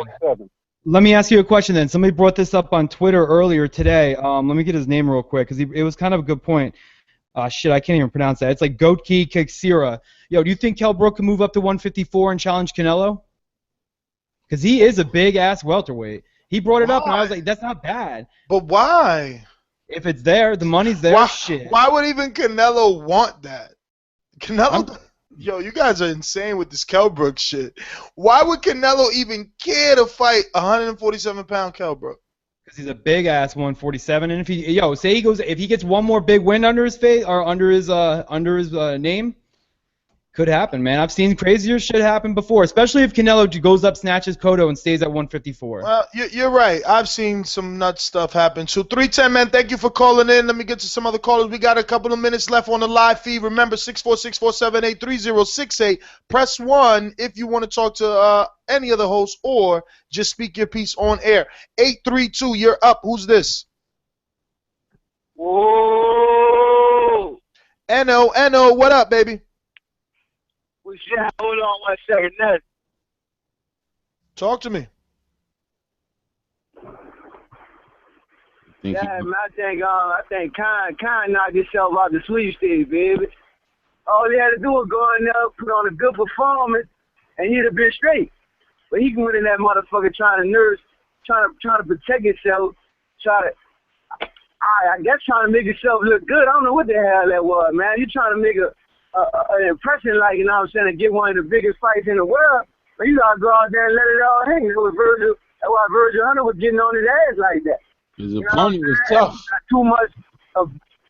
He got too much ability, bro. You know what I'm saying, to go in there and pull off some shit like that. You know what I'm saying? And then you want somebody to put you in the biggest fight that's out there? Man, you got to be crazy. Then who he beat? He beat Devin Alexander. All right, that's cool. I give him that. But besides that, man, he been fucking around, man. Excuse my French, you know what I'm saying? Well, he got to get in there and fight somebody that can really do something, man. You know what I'm saying? At times, bro. I say, Robert Guerrero or something. He need to fight Robert Guerrero, Keith Thurman, one of these top welterweights out there. Then he can get some credibility behind his name. That Robert Guerrero fight. At welterweight. Yo, that Robert Guerrero fight might be one of the toughest fights Khan could take, because Guerrero ain't going to stop coming forward. Khan don't punch hard enough to keep Guerrero off. Yeah, but what the problem is that Khan does well against southpaws because of his movement. But that's what we need to see. What he going to do then? Look, man, call me casual if you want, but I'd rather see Joshua Clottey and Amir Khan fight right now. Next. Yo, you know Clottey like 160-pounder right now? Okay, I'm 154. All right, well then I'm 154, man. We don't want to see that shit. You know what I'm saying? We My fault. want to see him in Canelo. Nah, I don't know who could Khan. Yeah. Besides that, man, I think every name that drops, I fight, man. Loses. I want to see that. I want to see Floyd and Kell Brook. I think that'll be a more competitive fight. And see, I don't know how much money Kell Brook gonna bring to the table. See, that's the problem. Stop it. But Floyd gonna get his money regardless. So I guess Showtime gonna be asked out if, you know what I'm saying, if Kell Brook ain't gonna bring enough money to the table or whatever. So, but that's the fight I would like to see. Listen, at the end, all the rest of them guys, man, I don't really know, man. Maybe the winner, Sean Porter and Broner. That might be a good look too. But I don't think that's gonna be enough time. Listen. For them to come right back and come back in September, and fight Mayweather. Well, he ain't getting no Mayweather. But I know, man, let me get to some other calls. We got 16 minutes left on the live feed, man, and we got a lot of people to get to. I'm getting messages about the contest, and yes, if we don't get 25, you get your dough back. Okay. 614, you're up. Yeah, man. You sound mad, brother. What's going on? He got to eat crow. Man, look, he hung up on himself. Ouch. 443. Is this Wood the God? Yes, Wood. Yo, what's going on? It's Baltimore, gentlemen. The gods will not save you. Oh man, before I get into this con bullshit, man, I just want to just try to clear up two rumors I'm hearing out there online, man. I hear some bullshit about Robbie and motherfuckers trying to say he looked like Tattoo from Fantasy Island. Come on, man. Let's talk boxing, man. Oh, well, let me get my last one out, man. Okay, and they trying to say my man QB is on heroin, but I don't believe all that shit. Hey, but look. Yeah, why you messing with QB, man? Man, that's just some of the things I heard, man. This shit ain't coming from my mom. I'm just a message, bro. Where you heard that at? Where you heard that at? Don't believe everything you hear, man. I told you, I know, that's what I'm saying. I said I don't believe it. That's how I start this shit off. They look like, I know Khan, man. Khan, I'm going to tell you two things. I'm going to tell you one thing Khan better do before he fight another 147-pounder. It's two motherfuckers he better get a chin implant from. Sergeant Slaughter or Jay Leno. If you don't get a chin implant from one of these motherfuckers, he gonna get knocked out, man. Yo, Jay Leno's got plenty to share, man. He needs to share that wealth. Yeah, he can spare some chin. And Sergeant Slaughter do too. And from a Mexican. You gotta get a chin implant because the Superfly had the Algerian on his ass. Superfly had, he let that motherfucker loose. He let that motherfucker loose on his ass, man. So, hey, look, I picked Khan, man. But look, before I eat my crow, man, I want some alien OG sprinkled on my shit. You see, if you pick Khan, you need crow anyway because you thought it was going to be a washout. That's why people getting crow for picking Khan like that. Yeah, but we don't do that. All right, we don't do that, but I'm just saying that's what you deserve. But go ahead. I want some alien OG. What the hell you holding up, man? Yo, you ain't pick Algieri. I did not pick Algieri, man. If you say so. But oh shit! Hey, you sprinkle some alien OG on my shit. You sprinkle, yeah. All right, man. So, man, that's all, man. It ain't too much to talk about. It ain't too much to talk about this bullshit, man. But I heard Hey, Wood, you gonna join the contest? Get your ass out to Vegas finally. Yeah, I'm going to Vegas, man. I'll be out there, man. I'm gonna look for you, man. Hey, look, my man Sal Milk said he said that motherfucking fight that what them nigga name the one in England and shit what's his name? The book. My man Sal Milk said that fight looked fake, man. He's talking about Stu, man. He's taking shots. Does that boy go to sleep or is he there to defend himself? Hey man, hey, I think my Stewart counting European sheep right now. I told my sister that he a racist and shit, but she said she likes Stewart, man. So I told Stewart don't like no black chicks. This guy's a racist. Stewart still on the phone? No, he's gone. I tell Stewart I think my little sister got a crush on him, man. Oh man, you sound like I told him sound like a pimp, bro. bro. My man, I gotta look at that fight, man, cause my man Sal Milk said that shit look crazy, man. I gotta take a look at that. Yo, shit. who is Sour Milk? Yo, where you be getting all these names from, man? With all these what? All these what songs? Nothing, man. We can't. My Listen, man Charles Milk said that shit looks crazy, man. Yo, in the chat they said, someone please translate this to human language. Human language that he thinks Stu is being I don't want to go back and cut these kids out, man. I'm gonna let these kids slide. I'm not with the shit today, man. I'm getting off the fuck shit today, but next time, yo, they say some crazy shit, I'm gonna get with them, man. Yeah, I know this a church program and shit. I gotta watch my language and shit. All right. Well, let me get out of here. First of all, let me clear some things up in the chat. This is definitely not the Miguel Cotto look. This is coral, not pink.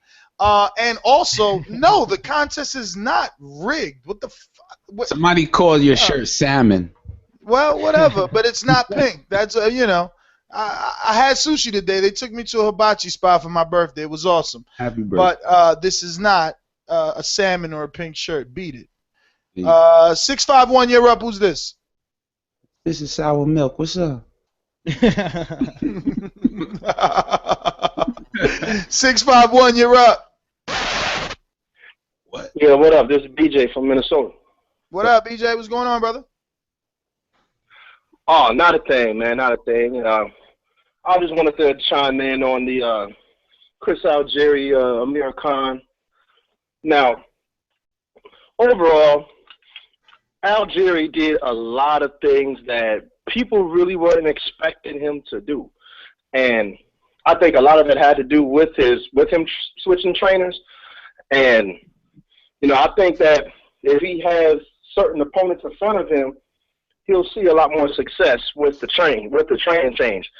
And really, and also I wanted to chime in because I know that you and Stuart were talking about the whole Kell Brook Amir Khan. I wanted to kind of chime in on that too. Now, from a financial standpoint, yeah, Amir Khan don't need him. I mean, that's absolutely true. That's absolutely true. I mean, he makes way more money than the man. It's like, well, you know, I could make $1 million somewhere else. I don't have to fight you. But I mean, if he wants to solidify his position as somebody, you know, as a UK fighter, and I am the man or the prominent UK fighter, that's where that fight comes in. And you're absolutely right, Ness. I agree with you on, you know, the average American audience is not really going to care about it. You know, they're really not. But, you know, for the UK, that's going to definitely be for them to say, okay, this is our fighter. This is who we going to stand behind. You know, the same thing where in the U.S., you know, we have our certain fighters that we stand behind. That'll be their fighter to stand behind. But I think that, yeah, I think now, more or less, because this was really supposed to be his showing to say, okay, I deserve a fight for Mayweather, he really didn't give us that. So I think that fight really, I think that's really his only other route aside from a Keith Thurman. So, you know, that's just pretty much my take on it. And, you know, and happy birthday as well. I heard it was your birthday too. Yeah, man, thank you. Yo, these dudes in the chat, I swear, they are the worst, man. Yo, thanks for calling in, brother, and thank you for wishing me a happy birthday. I appreciate it. Unlike the guys in the chat, man, they're total jerk-offs. Somebody said, Ness, you still got a dollar store cup. Wow, there's some haters, man. Let's see where we got here. 3, 2, 3, you're up. 3, 2, 3. That's Cal. 3, 2, 3. 3, 2, 3. Yo. All right, we're gonna move it on. 503. 503. Hey, what up, guys? Sorry about that one time. This is Jose from Oregon. What's up, guys? What up? Hey, so I'm gonna make this quick and short. I think Algieri won 8 rounds out of 4. You know, Khan is really. I don't know how they fucked up on the scorecards. You know, I think it was like 117, 111. Like that was completely bullshit. You know, I don't agree with that scorecard at all from the judges. But you know, Amir Khan got the win.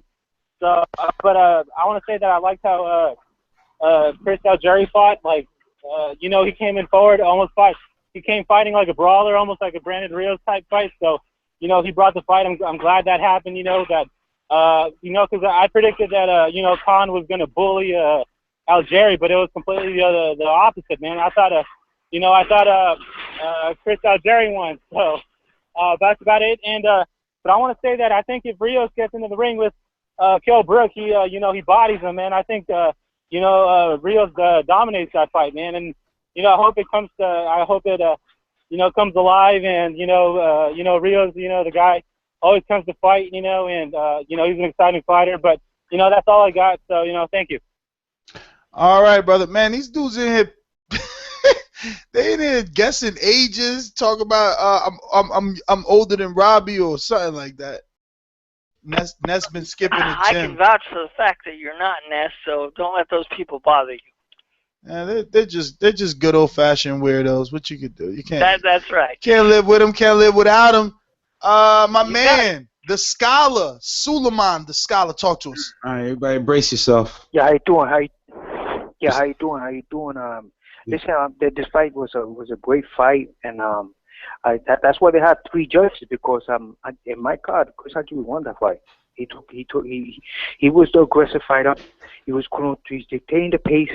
I mean, Amir Khan was totally frightened. I mean, he was fighting like a scared cat. He was just going with the jab and a couple of uppercuts that the highlights and the media was hyping up. But he totally underestimated Chris Algieri, and Chris Algieri brought a different game to the fight, and he won the fight. But the judges and the media, they want to see Floyd beat up Amir Khan, I guess, because they didn't give him the win. Also, people forgetting that Amir Khan has a silver belt in WBC. Him and Kell Brook, they have almost the same kind of titles, because he has a regular WBA title, so they're both the same, and in comparisons. But Kell Brook has a real title. He has a world title of the IBF, and I think, to tell you the truth, Kell Brook is true. He's the bigger welterweight. I mean, he's a true, legitimate welterweight that Floyd should fight. Floyd vacated the other belts, so I think Amir Khan, that's what he's waiting for, to take the vacant belt. And also Keith Thurman, so they'll jeopardize that by fighting Kell Brook. But the guy that should fight Kell Brook should be Chris Algieri, or because he won this fight, they should do the same thing they did with Mauricio Herrera. Give him the fight with Kell Brook, and if he takes it on and beats him, that'd be great. Then try to unify with the fight from the WBO and the WBO fight, the belt that was also vacated. Timothy Bradley and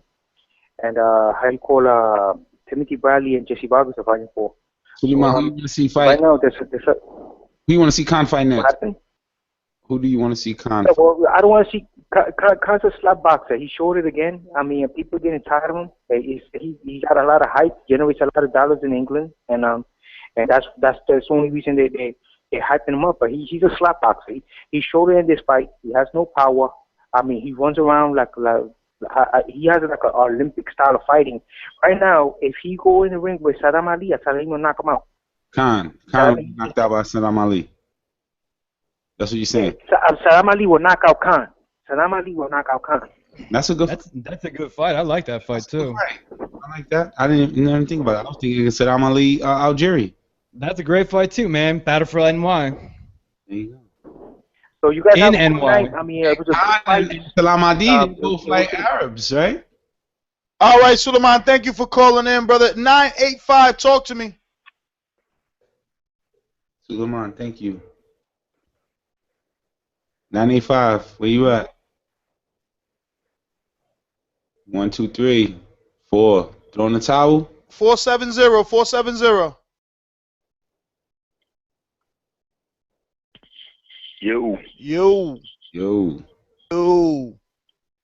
Yo, that sounds like that commercial. Remember that commercial? Be like, what's up? What's up? Yeah, the Budweiser commercial. 90 seconds. 470. 470. It's 407. That's why I was shocked. All right. 407. What's up? Oh yeah, 407. Yo, I'm still. No, you know what it is? I'm going through withdrawal for the nicotine, bro. That's why I'm like eating sunflower seeds. So I'm gonna be having shit all messed up for a while. You gotta. All right, no problem, man. Good luck with that. But real quick, y'all were talking about. Y'all just mentioned what I was gonna say, man. I think Chris 60 seconds. that'll be a good battle for the Battle of New York.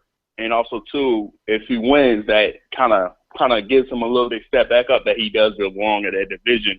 And I think the partnership that he has with Jackson is real good. I would like to see him have another fight with him just to see a full training mode, just to see what he could do. Amir Khan really didn't do what he was supposed to do with this fight, man. He lost the sweepstakes on this one. I would like to see him fight Kell Brook, but if he doesn't fight Kell Brook, he's got to fight either the winner of Porter Broner, or he's got to fight Thurman. He's got to do something. He doesn't deserve a Mayweather payday just for the hell of it. 10 seconds. And last thing I want to say, man, this is last week's topic, but I'll say this, man. Nas won the battle, Jay-Z won the war. Oh, yeah. Yeah. That's right, brother. That's right. Tell him, man. I've been getting crap all week because of that. All right, man. Thanks for calling in.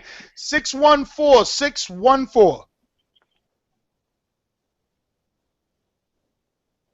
614. Somebody said I got my cup free with a pack of Legos. You guys are a bunch of 949. Hello? Yeah. And they're getting on my shirt, too.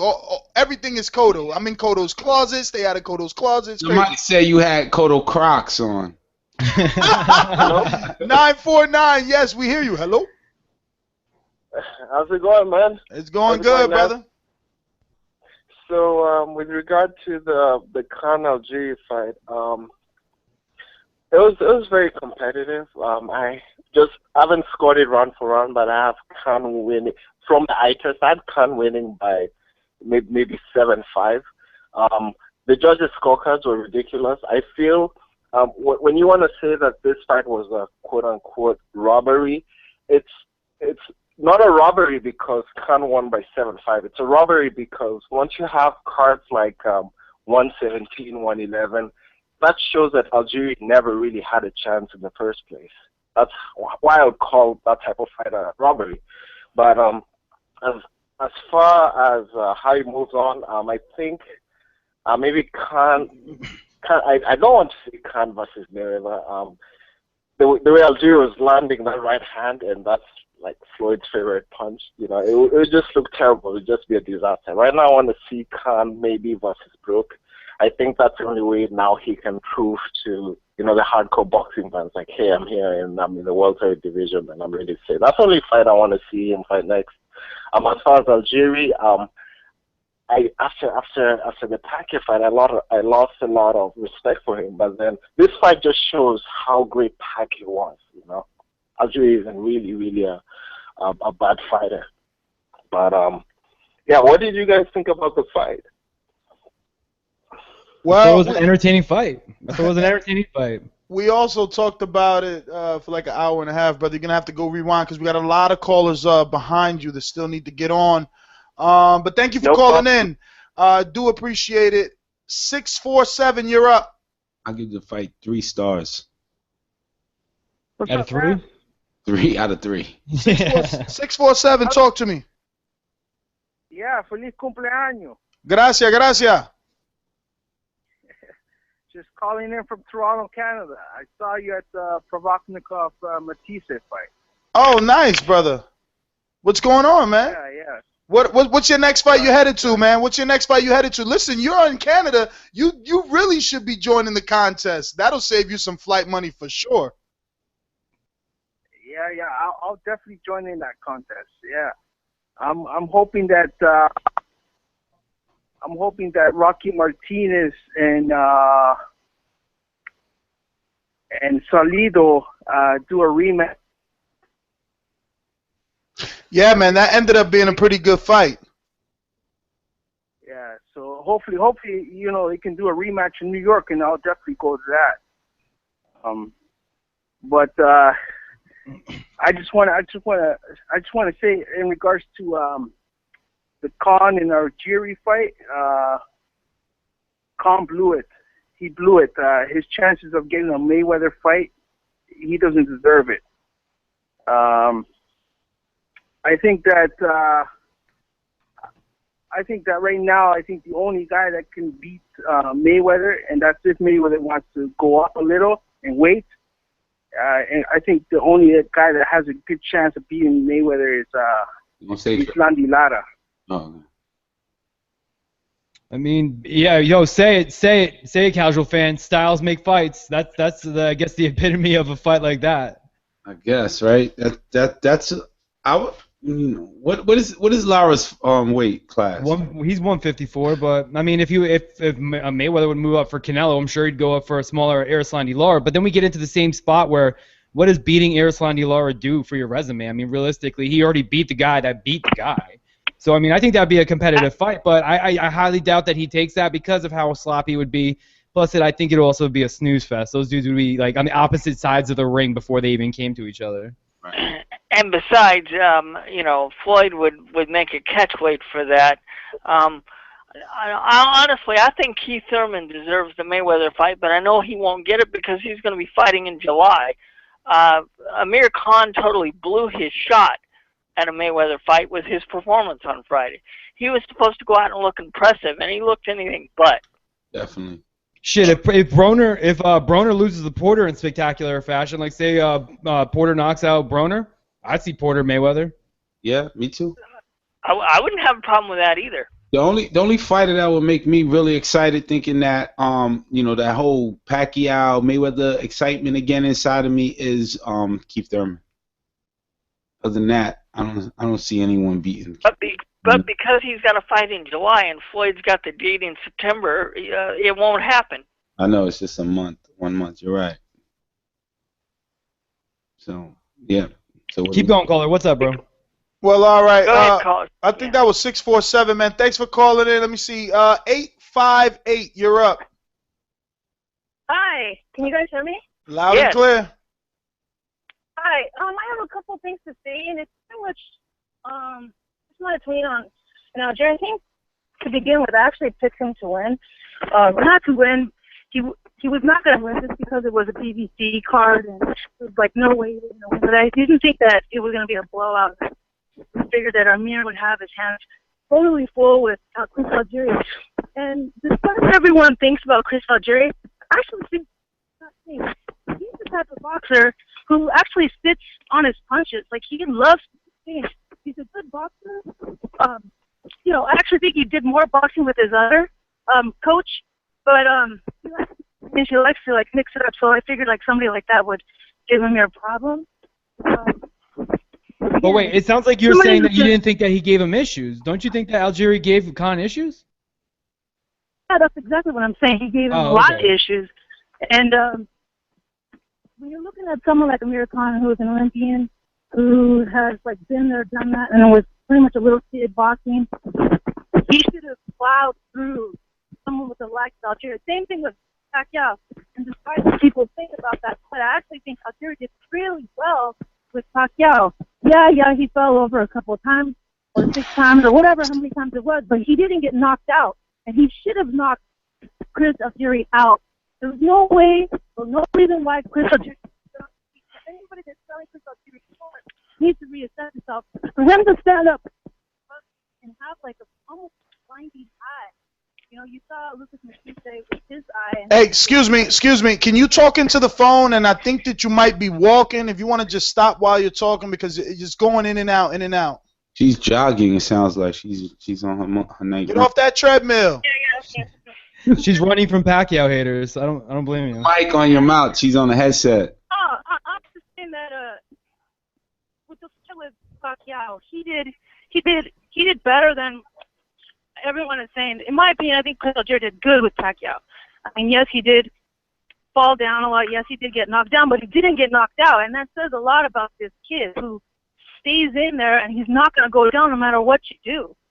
For him to complete 12 rounds with Ruslan with a blinding eye pretty much, and there's a lot of boxers that wouldn't even, they would let that pulsating pain in their eye just stop them or play with their minds. And Chris Algieri didn't do that. He stayed focused and he stayed in the fight. So when it comes to this fight, I kind of look down on... Hello?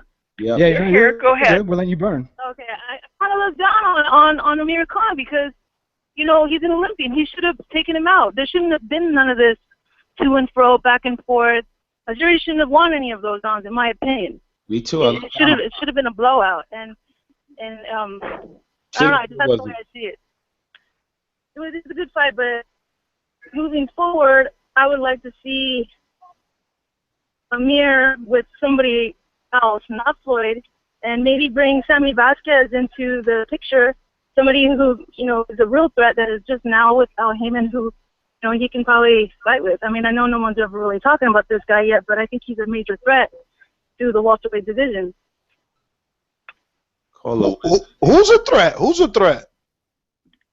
Sammy Vasquez. Oh yeah. But not a threat. But he will be. But not a threat. Not yet. He ain't ready yet. I don't know. I think he's ready. I think he's just, you know, nobody knows him yet, and you know, but I think he has what it takes, definitely. All right. Well, all right. Thank you for calling in. Let me get to some of these Skype callers. Scorsese, what's up?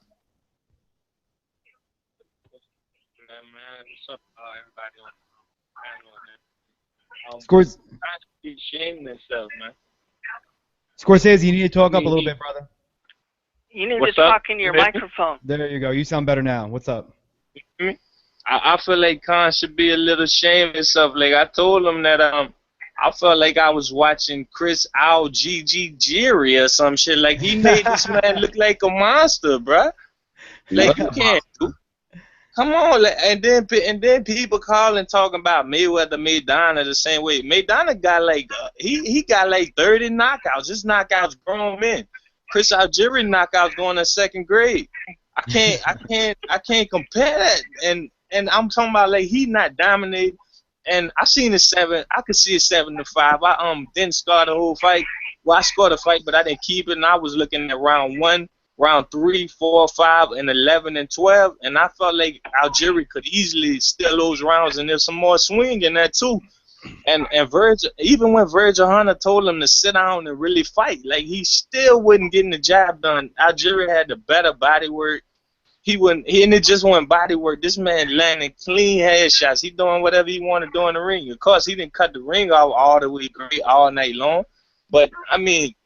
And then I made another point earlier on another show that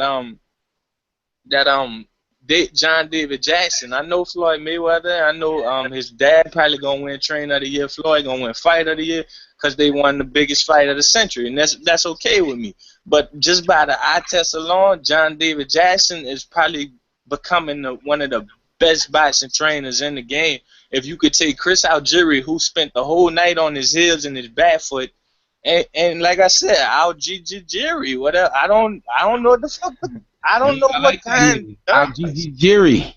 Yo, you bring up a good point about the fighter of the year, because a lot of those things are bullshit. But I mean, do you really think you could get credit for fighter of the year if you're able to, or trainer of the year, to switch it around like that? I guess. One fight. No, I'm not saying right now. It's a lot to go. Kovalev wins some more bigger fights. And Algieri pull off an upset later. He got the stable. He got a stable to do it. It's just I don't know, man. I don't think he'll get it. But just by my eye test alone, you don't take somebody and just. I seen Algieri work on the inside in the Emmanuel Taylor fight. He stepped in and he really did some work rather than looking like the Ruslan Pacquiao fight. But he's still not no power puncher. You thinking Amir Khan world class? I might as well eat some crow just for saying I don't give a damn about the fight. I didn't pick nobody. But I said I ain't give a damn about the fight, and Algieri had me on the edge of my seat like Khan. I'm thinking to myself like, bro, you finna get a great shot. This dude went out here straight up, blew it. Shout out to my boy Javier Fortuna. Got it. I don't know if he the super champion. I think the Japanese guy, I can't pronounce his name. I don't think he vacated. I don't know if Heyman can get him those shots with them people, but I don't know if he even win that fight, but he's sloppy, like Ness said. But my boy be putting in work and keep you on the edge of your seat. And he got some boxing skill. He just got to keep it in there. If you don't make him feel no power, you're never gonna see it. But if you make him feel some power, I think you'll see the boxing come out. And he might slip because he ain't been doing. He been learning bad habits, and maybe not. But you know, he probably step up and get some shots. But great weekend of fighting, man. Shout out to the London card over there. It was 2 good fights. Lee Selby did his thing, and Kevin Mitchell, even in the loss, he did his thing. Good fights, man. But that's my card, man. All right, brother. Well, thank you for calling in. Let's get to Rob. What's going on? Oh man, I've been in the fucking lab for about fucking 3 months. I'm fucking going nuts. I'm literally losing my mind at this point. Dude, you mean 3 weeks? Mayweather fight was 3 weeks ago. Oh no, I was in the lab before that too. Oh. It's like, yeah. So actually, but that's first off. Second of all, happy birthday to you, Nestor. Happy birthday to you. And if you're my friend at all, thank you. If you're my friend at all, you'll remember something else too. Yeah, we got the same birthday, brother. That's right. So fucking say happy birthday to me like a fucking human being. I was gonna do it off air. No, I'm gonna just be honest. You caught me. I forgot. Okay, I forgot. That's what I thought. You fucking dirtbag. All right. But listen, man. Well, anyways, dude, it's been a nice birthday, man. It's good to finally be back on the show. So I'd make it quick. My phone's actually low. But where's Mario? Oh my God, your wife's gonna hate me now. She's like, that guy Nestor ain't shit. He stood in your house for a week. You can't remember your birthday? Oh my God, dude. no. Seriously. Yo, tell her this though. that? Tell her this. Tell her I found a Mexican spot over here, and I even got my wife an horchata. All thanks to you. I got Yo, horchata's good. I have diabetes sooner than later. James, but, I had no clue what a horchata was. Well, you got me saying horchata because you fucking white. I had no clue what a horchata was until I fucking he hooked me up, and then I found one out here. I'm hooked, man. I'm eating Mexican tacos every week.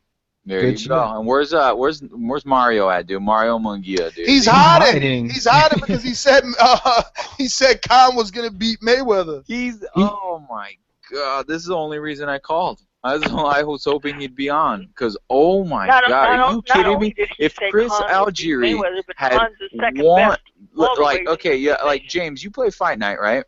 Hell yeah, I do. Okay, you know how like the fighter settings, like they're automatically like they can all throw a little bit of a right fucking punch. If Chris Algieri even had one little specter of any hint of power, his career would be over, dude. Yep. Actually, I take that back, because I mean we already seen him knocked out, but for some reason you guys still don't think that he fucking sucks. He sucks, dude. Virgil Hunter ain't do shit to him. All he did was teach him, don't throw as many punches because you're taking too many chances, and clench on the inside. That's the only thing he's done, which might be enough, but we've shown here that it's not enough. Even if he won, which I didn't really watch it, to be honest. I saw on a stream, I saw maybe a good 5 rounds. So for me, my stream would only show the shots that Chris Algieri landed. I didn't see any of Khan's work because my stream sucked that bad.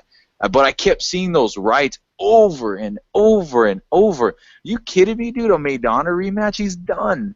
Fucking don't even mention him. This sentence right here should be the last time that any caller from here forward ever mentions him and Keith Thurman in the same sentence.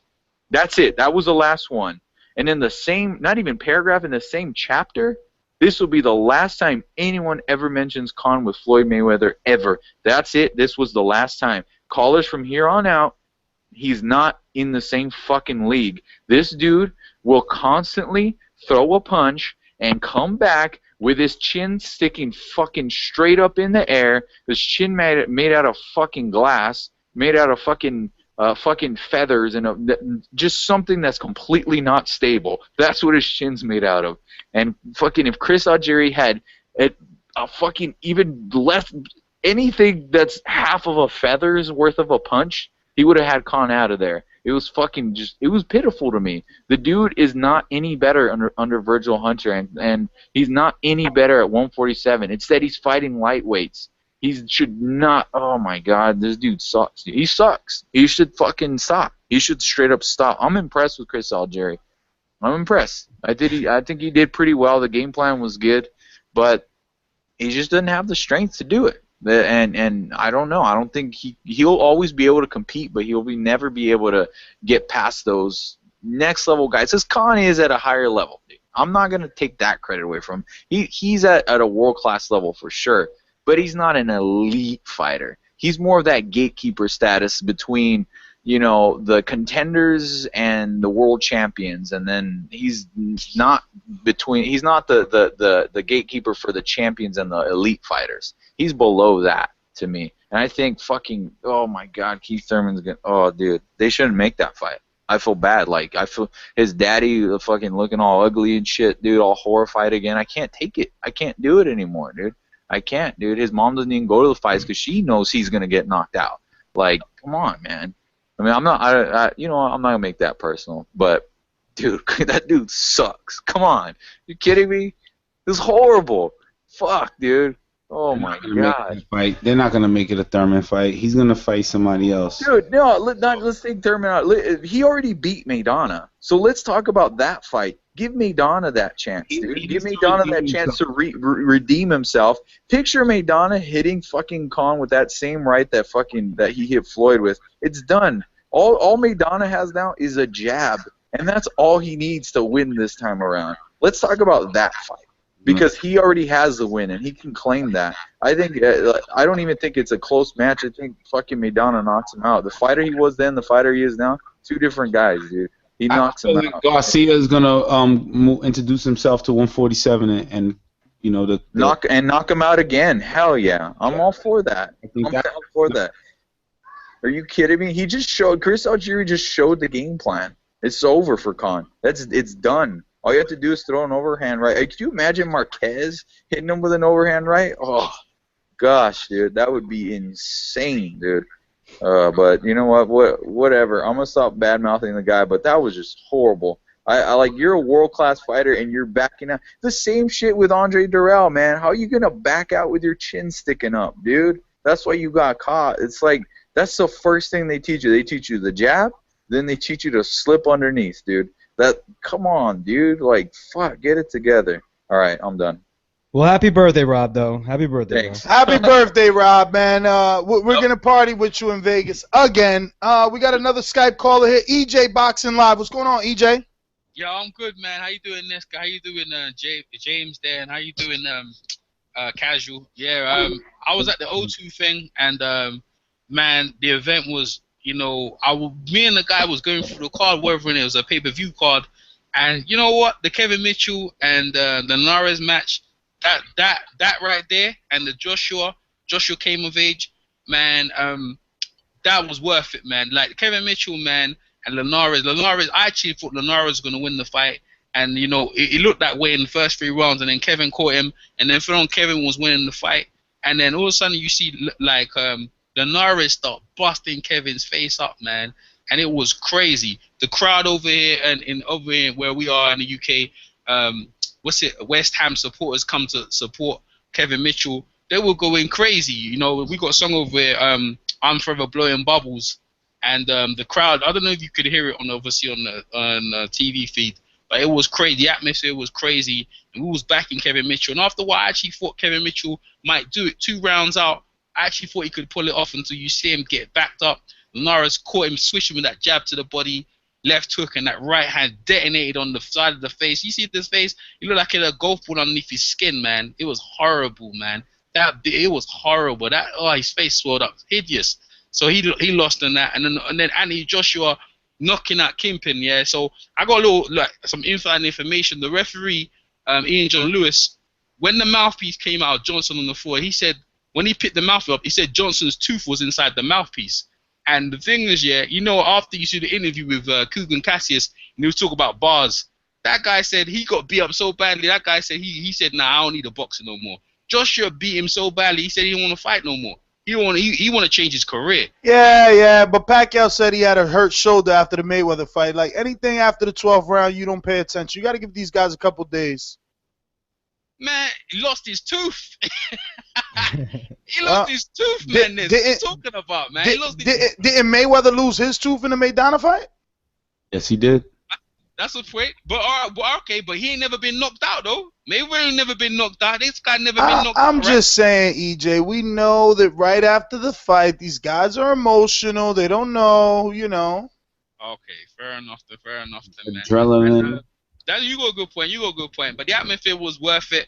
And Frankie Gavin and Kell Brook. Let me tell you something, bro. I'm in the arena and people are leaving the fight halfway through the fight, man. They're leaving halfway through the fight. By the time Khan actually finished Frankie Gavin, and there's a hint that fight might be fixed. Fight might be fixed, man. He could have beat him in 2 rounds, man. Frankie didn't even deserve to be in it. That was such a mismatch, man. Let me ask you a question then. If Khan and Brook fight each other, who's the A side out in England? Right now? Yeah. You know it's gotta be. You know, right? You gotta be. I think he's gotta be Brook, man. I think it would be Khan. He's popular in the U.S. and the U.K. Nah. He got Khan's army, but they ain't nothing like compared to like you. Look, man, the arena. He got the whole of Sheffield, man. Nah. He gonna be big. Khan will think he's the A side, but he ain't the A side, man. If Khan walks the streets of Sheffield, who gets the bigger crowd, Khan or Bell? Khan, right now, I say Thingy, man. I say Brook. Bell, what you hungry? His name ain't Taco Bell. His name Brook. Brooks. My fault. Who's Bell? That's all right. You know what I mean? It's cool. Yeah, Brook, man. Brook, man. But Khan's army's big, man. The Khan's army came out. I mean, y'all should know. You was at the Barclays, man. What's the Khan's army saying, man? They don't make noise over there, right? It was a lot of them, but to be honest with you, they come off more as family than they do fans because they want to argue with you. They're like, oh, you scored it for Algieri? What? Oh, you didn't see his speed? Oh, you didn't admire his speed? And it's like, dude, you still talking about speed? There's the said it there, family. There you go. Sheffield, listen, bro. They came out. Kell Brook. I think Kell Brook's the A side right now if they fight. And Kell Brook and Khan know he gonna get knocked out. Khan knows he's gonna get knocked out. He don't. That's why he's staying away from the fight. I mean, Eddie came out and just completely dismissed him.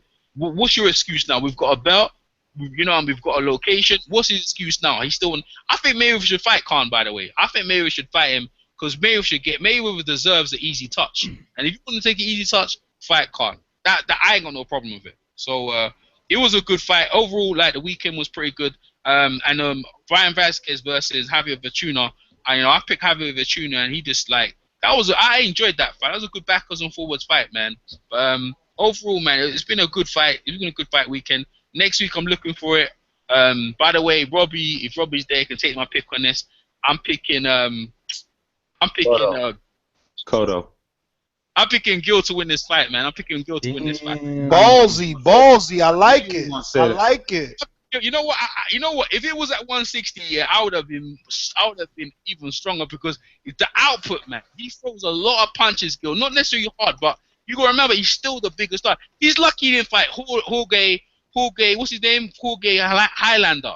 Oh man, if Cotto was fighting that guy, I would have favored him big. But anyway, I think Gil could beat him. Does some volume, and he's still, even though they think he's a non-puncher, I think Freddie Rhodes don't know what he's doing no more. Yeah, but what about them 3 pounds, man? Now I know about that, but you see, Gil's a stamina fighter. I think he's a stamina fighter. He got a good engine. I don't think it shouldn't affect him because he's not a power puncher. If you're a power puncher like a Canelo or all these guys, then it will affect you. But he's a volume puncher. He throws a lot of punches. And, you know, they're just thinking they can drain him to make him weak. But he ain't Martinez, man. He ain't Martinez. I think it might be an upset next week. Y'all stay tuned to that. So that's EJ Boxing Live's pick of the day. But, boy, I'll be next week to see if I get some crow or not, man. But, y'all, thanks for your time, guys, and I'll catch you another one, yeah? Thank you, EJ, for participating, brother. Let me see what we got. Vic, man, what's going on, man? You've been there, but you ain't saying much. Oh, I don't get an intro no more? It's all good. Oh shit! Happy birthday, bro. Happy birthday. I just want to say one thing on this Khan thing. I don't think if he would have looked impressive, people would have been claiming for Mayweather anyway. I did score the fight for Khan 8-4, 7-5, whatever you want to choose. I don't know who Mayweather fights, but this is obviously Khan's last chance to get Mayweather. So he even said it. I don't think he's bypassing Ramadan, but I guess it's earlier this year, so it leaves him open to train. Fortuna, after the fight, I heard Gamboa might come down, and maybe Fortuna Gamboa happen. Don't know what you think about that. I like that fight, though. Brandon was good. I love that fight. It's so funny. Yeah. So funny because me and James were just saying if that could happen, we'd love it. And look, here comes Vic with the inside info. The Carter and Britain, I kind of knew Lee Selby was going to win, but you know how Britain is with letting cuts and things like that. I don't know if Gradovich came back. He's got no pop, but they sure as hell let fucking Kevin Mitchell fight with 2 bad eyes until they stopped the fight. Gavin Brook was, I don't know. The card was good. I didn't like the main event, but I don't know where Brook goes. I guess they're saying Brandon Rios.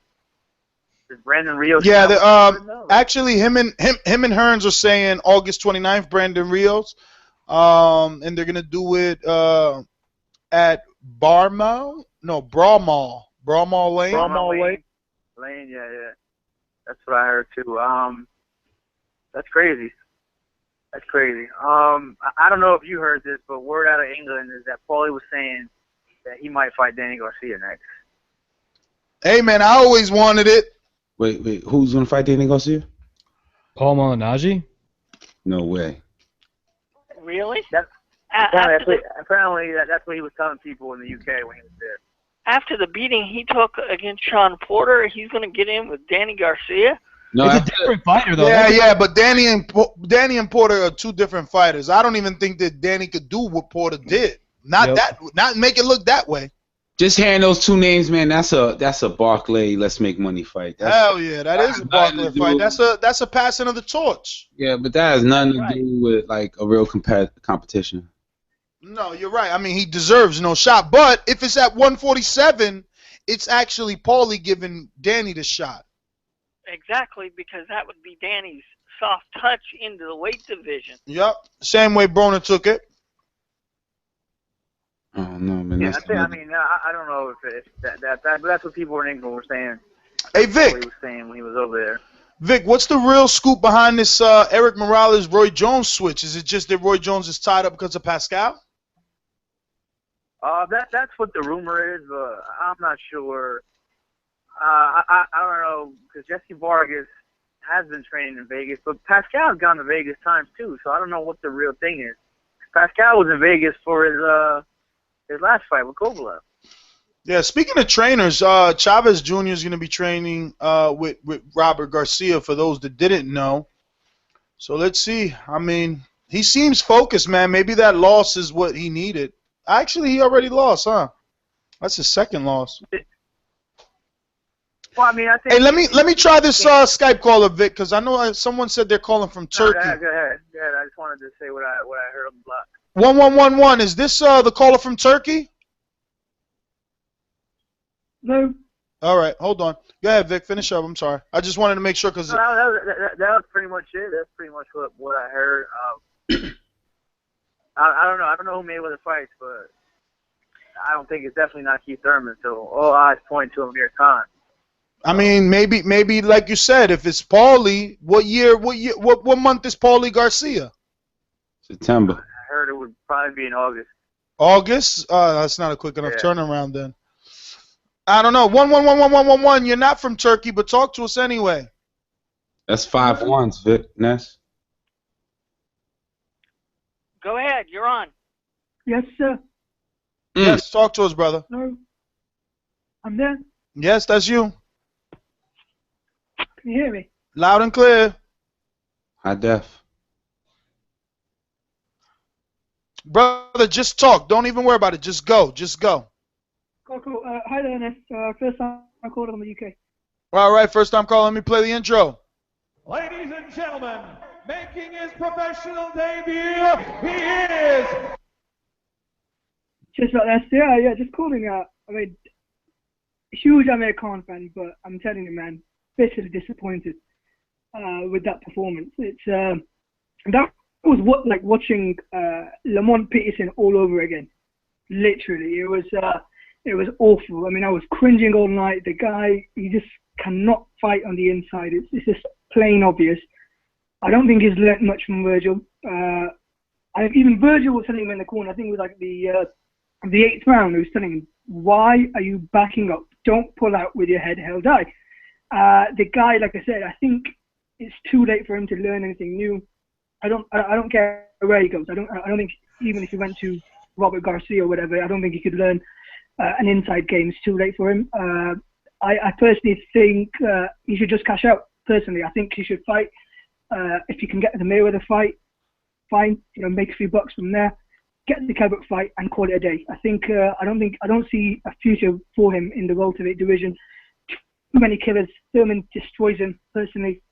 That's my take. Thank you for listening, guys. Well, thank you for calling in, brother. And remember, you could call in on Skype for free if you're calling from the UK. Just use the Skype username ThaBoxingVoice or Nestor Gibbs. All right, brother?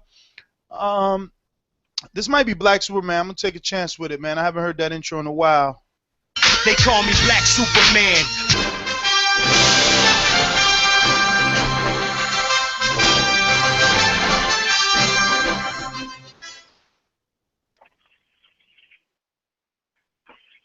That means I was wrong. 317, what's up? Was good. You're not Black Superman. No, I ain't Black Superman, but I'm sort of like one though. Starting off on the good foot. Talk to us. Hey, yo, so first caller all day. Ladies and gentlemen, making his professional debut, he is Slick Rick the Ruler. Slick Rick. The Ruler's Slick back. Rick, yes sir. Look. Spit your game. Expose yourself, cuz, all day. Algieri put him out there, let him know, you know what I'm saying, he can be touched. Like, he snuffed all his power, he smothered himself. I'm going to put it like this.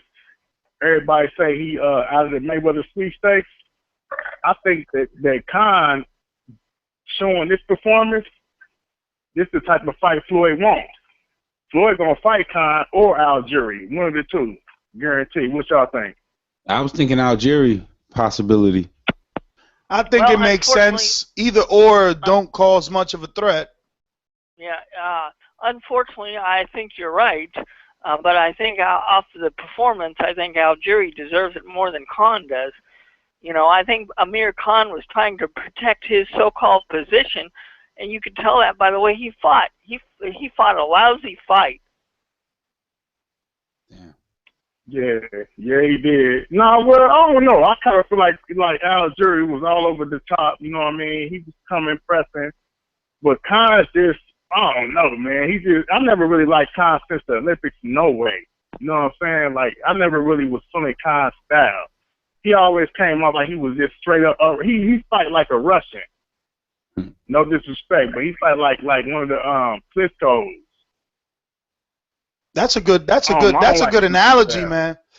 The way that he backs up with his hands out like that, you're right. It's a good analogy. He uses those arms to probe and stiff arm. You're right. That is a good analogy.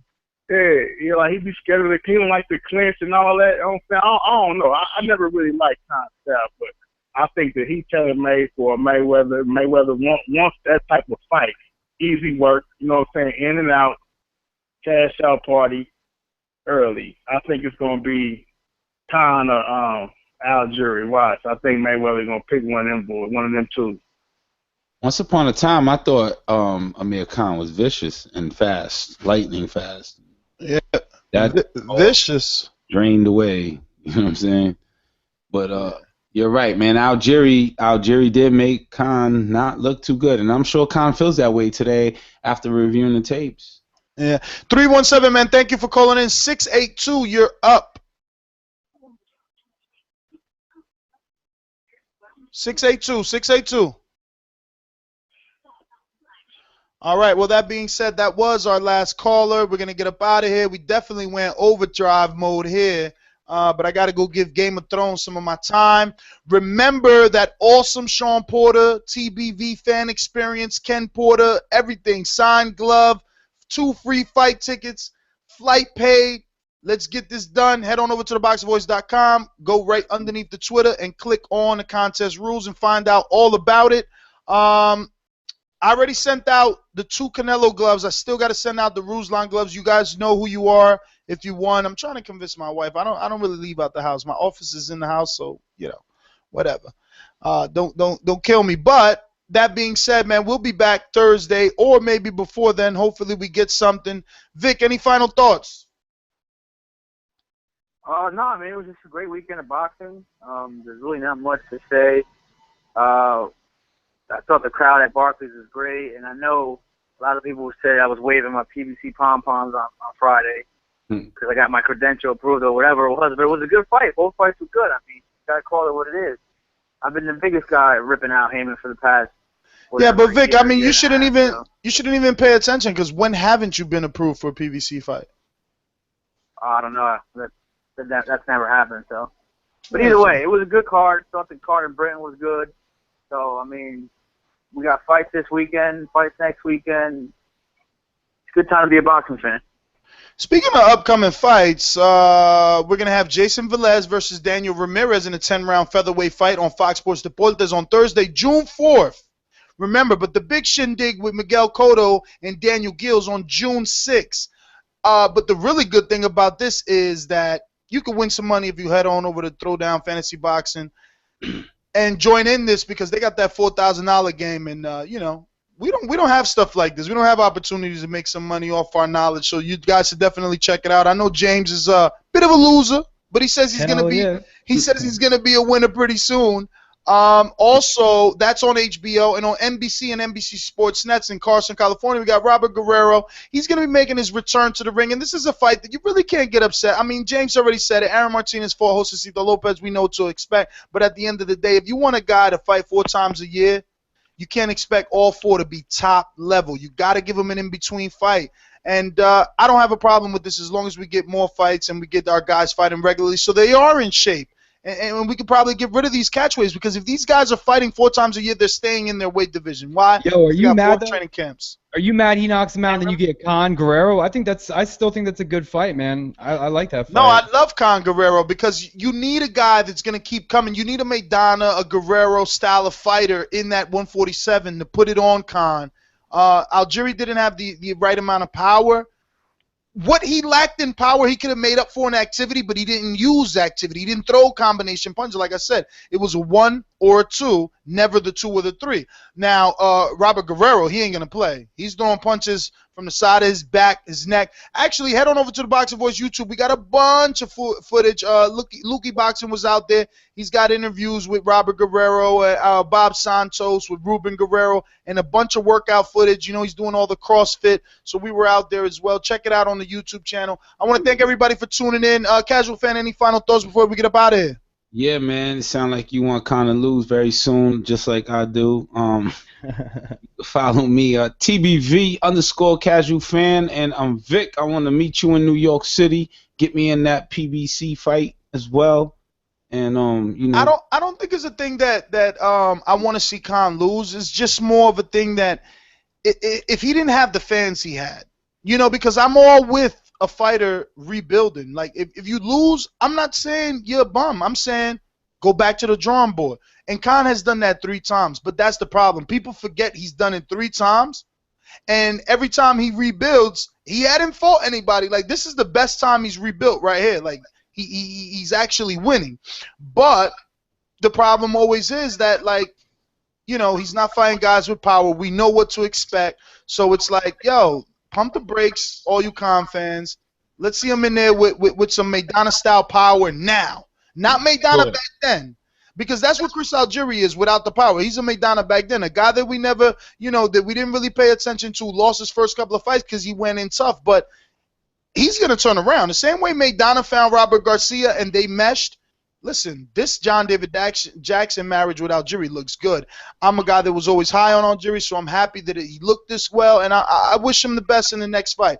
You know, he needs like a Mayfield or something like that. I don't know. Yeah.